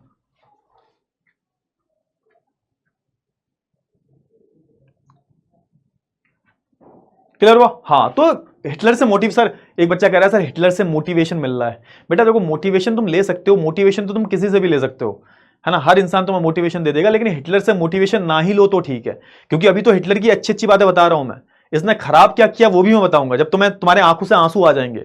इसने जो जो किया था ना भाई, ये जिंदा लोगों पर एक्सपेरिमेंट करवाया करता था, जिंदा लोगों पर, बच्चों पर। अरे ऐसी ऐसी कहानियां आती हैं सुनने में, क्या ही बताऊं मैं। लोग भूखे मर जाया करते थे, बिना कुछ खाए ही मर जाया करते थे। तो बहुत सारी चीजें हैं। ये तो मतलब ये है कि अभी तो मैंने अच्छी अच्छी बातें बताई हैं तो तुम्हें मोटिवेशन मिल रहा है, बट इस इंसान से कभी मोटिवेशन मत लेना यार। ये मोटिवेशन के लायक नहीं है। क्लियर हुआ? हाँ, अब हुआ क्या? अब हुआ क्या? अब सुनो ध्यान से। अरे तुम बातें बहुत करते हो, बातें बहुत करते हो तुम। ठीक है, अरे मैं टूट गया, बर्बाद हो गया भाई। चलो ठीक है। अब हुआ क्या कि राष्ट्रपति जो हिंडनबर्ग जो है, उस टाइम पर राष्ट्रपति कौन थे? हिंडनबर्ग थे। तो 1933 में जो राष्ट्रपति हिंडनबर्ग हैं, उन्होंने हिटलर को क्या बना दिया? हिटलर को चांसलर बना दिया। चांसलर पद पर जो है समाज। अब देखो, चांसलर पद की बात करूं मैं तो चांसलर बहुत बड़ा पद होता है, मतलब पूरे जर्मनी की जो कमान है वो किसके हाथ में आ जाएगी? हिटलर के हाथ में आ जाएगी। तो जो प्रेसिडेंट कौन थे भाई उस टाइम पे? हिंडनबर्ग जो प्रेसिडेंट थे, उन्होंने 30 मार्च 1933 में हिटलर को, क्योंकि हिटलर के पास बहुत ज्यादा वोट आ गए थे, 37% वोट किसके पास थे? हिटलर के पास। तो आप देखोगे कि इनको जो न्योता दिया जाता है। क्या न्योता दिया जाता है? आप देखोगे कि हिंडनबर्ग इसको बुलाते हैं, बोलते हैं कि एक काम करो, हम तुम्हें क्या घोषित करते हैं? हम तुम्हें पूरे जर्मनी का चांसलर घोषित करते हैं। चांसलर वो इंसान होता है जिसके हाथ में सब कुछ होता है, जिसके हाथ में हर एक चीज होती है। तो अब इसकी ताकत बहुत बढ़ चुकी थी और जर्मनी का चांसलर कौन घोषित हो चुका था? तो हमारा हिटलर, हमारा प्यारा हिटलर जो है वो जर्मनी का चांसलर बन चुका था। और आपको अगर थोड़ा सा भी कंफ्यूजन हो कि जर्मनी जो है, ये जर्मनी का जो चांसलर है ना, ये चांसलर का पद क्या होता है, तो आप देखोगे जो मंत्रिमंडल जो होते हैं ना, मंत्रिमंडल का जो सबसे सर्वोच्च पद जो होता है, यानी कि जितने भी मंत्री चुनकर आए हैं उनका जो सर्वोच्च पद है, उनका जो लीडर है, उनका भी जो सर्वोच्चतम पद है, उसको हम क्या बोलते हैं? उस पद को हम चांसलर बोलते हैं। तो हमारे हिटलर भैया जो हैं वो चांसलर बन चुके हैं भाई। अब हुआ क्या? अब जो पूरा है ना सत्ता किसके हाथ में आ चुकी है भाई? हिटलर दादा के हाथ में पूरी सत्ता आ चुकी है। ताकत जो है हिटलर के हाथ में आ चुकी है पूरी जर्मनी की। अब जैसे ही ये आता है किसमें भाई? जैसे ही शासन में आता है तो सबसे पहले क्या करता है? याद करो, सबसे पहले ये लोकतांत्रिक शासन को जो है तहस नहस करने की कोशिश करता है, यानी कि जो लोकतांत्रिक सरकार बनाई गई थी, या फिर आप बोल सकते हो जो लोकतांत्रिक ढांचा जो है जर्मनी का, उसको पहले तो नष्ट करता है, क्योंकि इसको लोकतांत्रिक देश बिल्कुल भी पसंद नहीं थे। इसको एक तानाशाह बनना था जर्मनी का। तो ये लोकतांत्रिकों को बहुत गाली दिया करता था, बहुत गरियाता था, गाली बहुत देता था ये, कि हमें लोकतांत्रिक लोग बिल्कुल पसंद नहीं है, हमें लोकतंत्र से नफरत है। तो इसने सबसे पहले क्या किया? सबसे पहले इसने लोकतंत्र को नष्ट करना शुरू किया, बहुत ज्यादा। ठीक है ना, क्लियर हुआ? हाँ ना, इतनी सारी चीजें हुई, इतनी सारी चीजें आई होप आपको जो है क्लियर हो गई होंगी। क्लियर हुआ? क्लियर हुआ? हाँ। सबसे पहले इसने क्या किया? सबसे पहले इसने बहुत चालाक था। सबसे पहले इसने पता क्या किया? इसने फरवरी को, है ना, एक रहस्यमय ढंग से आग लगवा दी। कहां पर सर? कहां पर? फटाफट से बताओ। जर्मनी की संसद में। जर्मनी की संसद को हम क्या बोलते हैं? फटाफट से बताओ जल्दी से। जर्मनी के संसद को क्या बोलते हैं? जर्मनी की संसद को हम क्या बोलते हैं? अभी बताया था थोड़ी देर पहले, रीस्टैग। हाँ, तो इसने सबसे पहले क्या किया? बहुत ही चालाकी ढंग से इसने जर्मनी की संसद में फरवरी को रहस्यमय तरीके से इसने क्या किया सर? आग लगवा दी। और इसमें जब आग लगवा दी, क्यों आप कहोगे सर आग क्यों लगवाई इसने? इसने आग इसलिए लगवाई ताकि यह बोल सके कि जर्मनी में लोकतंत्र जो है वो खतरा बन चुका है, लोग नहीं चाहते लोकतांत्रिक व्यवस्था हो। तो उसने जानबूझकर खुद ही क्या करा? खुद ही जो है इसने जर्मनी की संसद में खुद ही आग लगवा दी, खुद ही आग लगवा दी। सोच रहे हो मतलब कितना चालाक है कि भाई के काम करते हैं भाई, आग लगवा देते हैं संसद में, तो मैं फिर बोल दूंगा कि भाई देखो बहुत लोकतंत्र खतरे में है भाई, है ना, इसको हटा, लोकतंत्र को ही हटाते हैं। एक काम करो, लोकतंत्र ही खतरा है तो लोकतंत्र को हटा दिया जाए। तो उसने खुद ही आग लगवा दी संसद में। और आप देखोगे इससे क्या हुआ? इससे हिटलर का रास्ता साफ हो गया। ये लास्ट स्लाइड है, इसके बाद खत्म करेंगे। ये लास्ट स्लाइड है, ठीक है ना? हाँ, 28 फरवरी 1933 को एक फायर डिग्री की घोषणा की। मतलब एक, अच्छा बेटा डिग्री क्या होती है? डिग्री का मतलब क्या होता है? डिग्री का मतलब होता है बेटा एक ऑर्डर देना, एक ऑर्डर देना। डिग्री का मतलब क्या होता है बेटा? डिग्री का मतलब होता है एक ऑर्डर देना। इसने एक फायर डिग्री की घोषणा की। एक तरीके से डिग्री क्या है सर? एक तरीके का अध्यादेश होता है, एक तरीके का क्या होता है? एक ऑर्डर देती है सरकार। सरकार किसकी है? हिटलर की। इन्होंने एक ऑर्डर दिया, इसके अनुसार आप देखोगे कई नागरिक अधिकारों को निलंबित कर दिया गया है। मतलब यहां पर बहुत सारे जो नागरिकों के पास अधिकार थे, इनको क्या कर दिया कि इन्होंने बोला कि देश खतरे में, भाई लोग संसद को नहीं छोड़ रहे, तो इसका मतलब हमें लोगों के अधिकारों को छीनना पड़ेगा। तो उसने सबसे पहले बहुत सारे जो लोगों के पास अधिकार थे वो छीन लिए। बहाना बहुत अच्छा था इसके पास, अरे संसद में भैया आग लग गई है, ये लोकतंत्र में संसद में आग लग रही है, तो ऐसे लोकतंत्र का फायदा क्या है भाई? तो उसने खुद ही आग लगवा दी पहले खुद ही इसने आग लगवा दी पहले, फिर बाद में बोलता कि देखो ऐसा है कि लोकतंत्र ही सबसे बड़ा खतरा बन गया है भाई, इसको हटाया जाए पहले, और जितने भी लोगों को तुमने अधिकार दे रखे हैं उसी की वजह से ये हुआ है। तो उसने बहुत सारे अधिकारों को जो है इसने निलंबित कर दिया, बहुत सारे अधिकार जो लोगों को मिल रखे थे उनको हटा दिया। अधिकतर कम्युनिस्टों जो, हाँ, अधिकतर ऐसे जो लोग थे जो कम्युनिस्ट थे, जो कि रशिया वाली सरकार लाना चाहते थे उनको आप देखोगे कंसंट्रेशन कैंपों में बंद कर दिया। अब ये बहुत चालाक था। अब भाई ऐसा थोड़ा ना कि जर्मनी में जो नाजी पार्टी है वो अकेली पार्टी है, बाकी की जो पार्टियां थी, जो अलग अलग विचारधाराओं की पार्टियां थी, जैसे मैंने आपको बताया था, जैसे एक पार्टी बनी थी, किसने बनाई थी भाई? स्पार्टिश लीग ने एक पार्टी बनाई थी ना। उस पार्टी की अगर हम बात करें, वो कैसी थी? वो चाहती थी कि एक तरीके से साम्यवादी सरकार आ जाए, एक तरीके से कम्युनिस्टों की सरकार आ जाए, जो रशिया में हुआ वो जर्मनी में भी होना चाहिए। तो ऐसे कई सारे लोग थे। तो जो भी इसका ओपोनेंट था, जो भी इसका प्रतिद्वंदी था, इन सारे लोगों को उठा के या तो मरवा दिया इसने, या फिर जेल में डलवा दिया, या फिर इसने कंसंट्रेशन कैंपों में डलवा दिया। सर ये क्या होते हैं कंसंट्रेशन कैंप? अब होता यह था कि आप देख रहे हो ये क्या है सर? ये क्या है सर? ये कंसंट्रेशन कैंप है। ये सब क्या है सर? ये कंसंट्रेशन कैंप है। इसमें क्या होता था? एक बहुत बड़े बड़े कैंप हुआ करते थे, इनमें इन कैदियों को रखा जाया करता था। ये हिटलर रखता था, इनको हम बोलते थे कंसंट्रेशन कैंप, और इनमें इनको बाद में मार दिया जाता था। गैस चैम्बर हुआ करते थे बड़े बड़े, गैस छोड़ी जाती थी, और जो भी कैदी हैं इनको एक रूम में ले जाके छोड़ दिया जाता था, वहां पे गैस छोड़ी जाती थी और उससे इनकी मौत हो जाया करती थी। ये करता था। मतलब सोच के देखो, जो भी हिटलर के प्रतिद्वंदी हैं इन सबको इसने मरवा दिया या फिर कंसंट्रेशन कैंपों में, जेलों में डलवा दिया। ये करता था भाई ये, मतलब सोच के देखो, ये करता था। समझ में आया? चले, तो आज के लिए भैया हमने इतना ही पढ़ लिया। आज मजा आया आपको? ये बताओ फटाफट से, मजा आया नहीं आया? फटाफट से बताओ जल्दी से। मजा आया या नहीं आया? फटाफट से बताओ जल्दी से। क्लियर हुआ? अरे अभी तो बहुत सारा चैप्टर बचा हुआ है भाई, कैसे काम चलेगा? चलो ठीक है, ये वाला क्वेश्चन करो जल्दी से, लास्ट क्वेश्चन करो, उसके बाद क्लास खत्म कर। अरे खत्म है भाई, खत्म है काहे?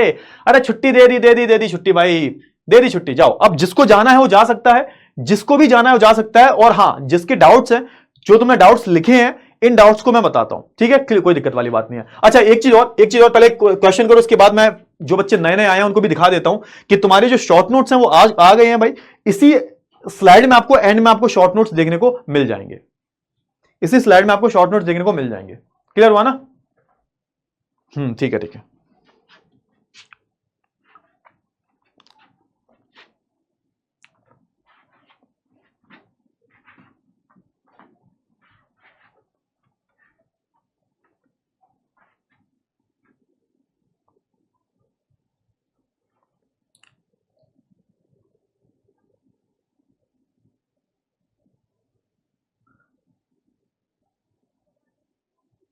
चलो बढ़िया है, समझ में आया ना आज का? चलो ठीक है, बहुत ही अच्छा है। चलो ठीक है, द्वितीय विश्व की शुरुआत में जर्मनी द्वारा किस देश में आक्रमण के साथ हुई थी? जर्मनी ने सबसे पहले आक्रमण किस पे किया था? तो जर्मनी ने आक्रमण किया था पोलैंड पे। मैंने बताया था आपको ऑप्शन नंबर बी जो होगा ये सही आंसर होगा। चलिए 64% बच्चों ने बिल्कुल सही आंसर दिया है। विनर देख लेते हैं भैया। हमारे नजीम हुसैन साहब जो है बिल्कुल नंबर 1 पे हैं, वेरी गुड बेटा।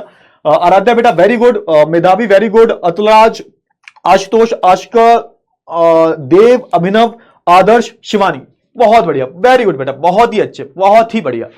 हाँ अच्छा, अब एक काम करते हैं भाई, एक काम करते हैं, थोड़े से बच्चों के डाउट्स देख लेते हैं, डाउट्स देख लेते हैं, उसके बाद हम जो है इस क्लास को एंड करेंगे। बेटा वीडियो कॉल जब चैप्टर लास्ट होगा ना, चैप्टर उसका अब तब करेंगे, ठीक है ना? अच्छा एक चीज और दिखानी है बच्चों को, प्लीज देख लो यार, प्लीज देख लो। ये है तुम्हारे चैप्टर के शॉर्ट नोट्स, ये तुम्हें मिल जाएंगे, ठीक है? तुम्हारे जो चैप्टर था भारत का भौतिक स्वरूप, इसके शॉर्ट नोट्स की बहुत दिन से डिमांड कर रहे थे, तो ये सारे शॉर्ट नोट्स मैं ले आया हूं। सिर्फ 10 मिनट में आप पढ़ सकते हो इन शॉर्ट नोट्स को, सिर्फ 10 मिनट में, सिर्फ 10 मिनट में, ठीक है? क्लियर हुआ? हाँ, तो एक बार इन शॉर्ट नोट्स को पढ़ना, बहुत ही प्यारी क्वालिटी के नोट्स हैं, बहुत अच्छे नोट्स हैं, बहुत ही अच्छे, बहुत ही बढ़िया नोट्स हैं ये। क्लियर हुआ ना? हाँ ना? इतनी चीजें क्लियर हुई आपको? इतनी चीजें क्लियर हुई आपको? ठीक है सर। अब एक काम करते हैं सर, एक काम करते हैं, हम थोड़ा सा डाउट्स देख लेते हैं बच्चों के। डाउट्स देख लें, डाउट्स देख लें। हाँ, सारे जो नोट्स मैंने बनाए हैं आई होप आपको बहुत अच्छे से जो है क्लियर हो जाएंगे। कल पढ़ना इस नोट्स को, फिर मैं अगली क्लास में तुमसे पूछूंगा क्या तुम्हें ये समझ में आए या नहीं आए। फटाफट से बताओ जल्दी से। अरे सॉरी सॉरी सॉरी सॉरी, चलो ठीक है, आप तुम्हारे डाउट्स देख लेते हैं, तुम्हारे डाउट्स। जिसको जाना है वो जा सकता है। देखो मैं अभी बता रहा हूं, जिसको जाना है वो जा सकता है, क्योंकि क्लास खत्म हो चुकी है, क्लास खत्म हो चुकी है, ठीक है ना? तुम जा सकते हो। सर पोल ज्यादा लाए बेटा, ठीक है, पोल ज्यादा लाए करेंगे।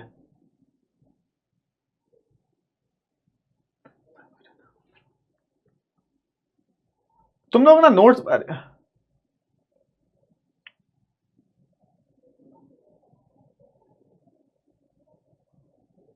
थैंक यू बेटा, थैंक यू सो मच। बेटा मंत्रिमंडल का मतलब क्या होता है? जो मंत्रियों का समूह होता है उसको हम मंत्रिमंडल बोलते हैं। जो मंत्रियों का समूह होता है उसको हम मंत्रिमंडल बोलते हैं। मंत्रियों का जो समूह होता है मंत्रिमंडल बोलते हैं उसको, ठीक है ना? हाँ, तो जैसे बहुत सारे जैसे आप जिसको वोट देते हो, आप अपने जो तुम्हारे इलाका है आप उसमें जो चुनाव होते हैं, आप जिसको वोट देकर जिताते हो वो कहां जाता है? वो संसद में जाता है। ऐसे बहुत सारे अलग अलग जगह से मंत्री चुनकर आते हैं, तो कहां से जाते हैं? वो अलग अलग जगह पर जाते हैं और वो जाकर संसद में बैठते हैं। तो इन सारे मंत्रियों के समूह को क्या बोलते हैं? मंत्रिमंडल बोलते हैं। सर ये लोग इतनी बेरहमी से मारते थे तब इतना लोकप्रिय कैसे? नहीं नहीं बेटा, समझो समझो, हिटलर ने स्टार्टिंग में तो ये बेरहमी तो उसने बाद में करनी शुरू करी है। स्टार्टिंग में तो लोगों को सपने दिखाए हैं इसने, और ये हर किसी को नहीं मारता था। अभी आगे पता चलेगा तुम्हें, अभी मेन ट्विस्ट तो आने वाला है, ये कि किन किन लोगों को मारा करता था ये, वो तो आगे पता लगेगा भाई, वो तो आगे पता लगेगा। बेटा शॉर्ट नोट्स आपको मिल तो गए हैं। बेटा गणराज का मतलब होता है कि एक ऐसा देश जहां का जो नेता है वो चुना हुआ नेता है। थैंक यू बेटा, थैंक यू सो मच बेटा।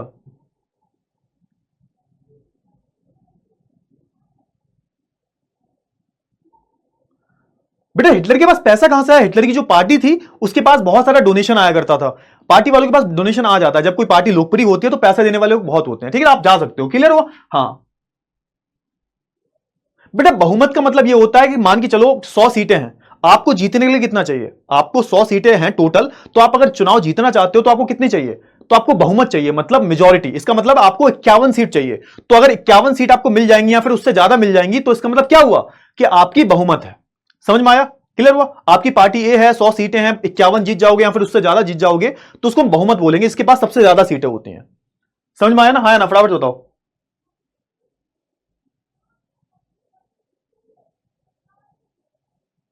सर हिटलर ने पहले लोग, लेकिन उनको बीच में बेटा आपके अहमद साहब आपका डाउट समझ में नहीं आया। ठीक है चलिए, ठीक है, जाइए जाइए, कोई दिक्कत नहीं है, जाइए। चलो ठीक है भाई, हो गए हैं।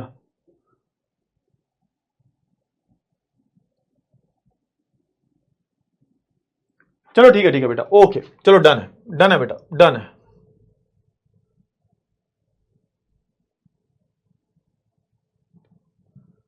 चलो ठीक है, डन है।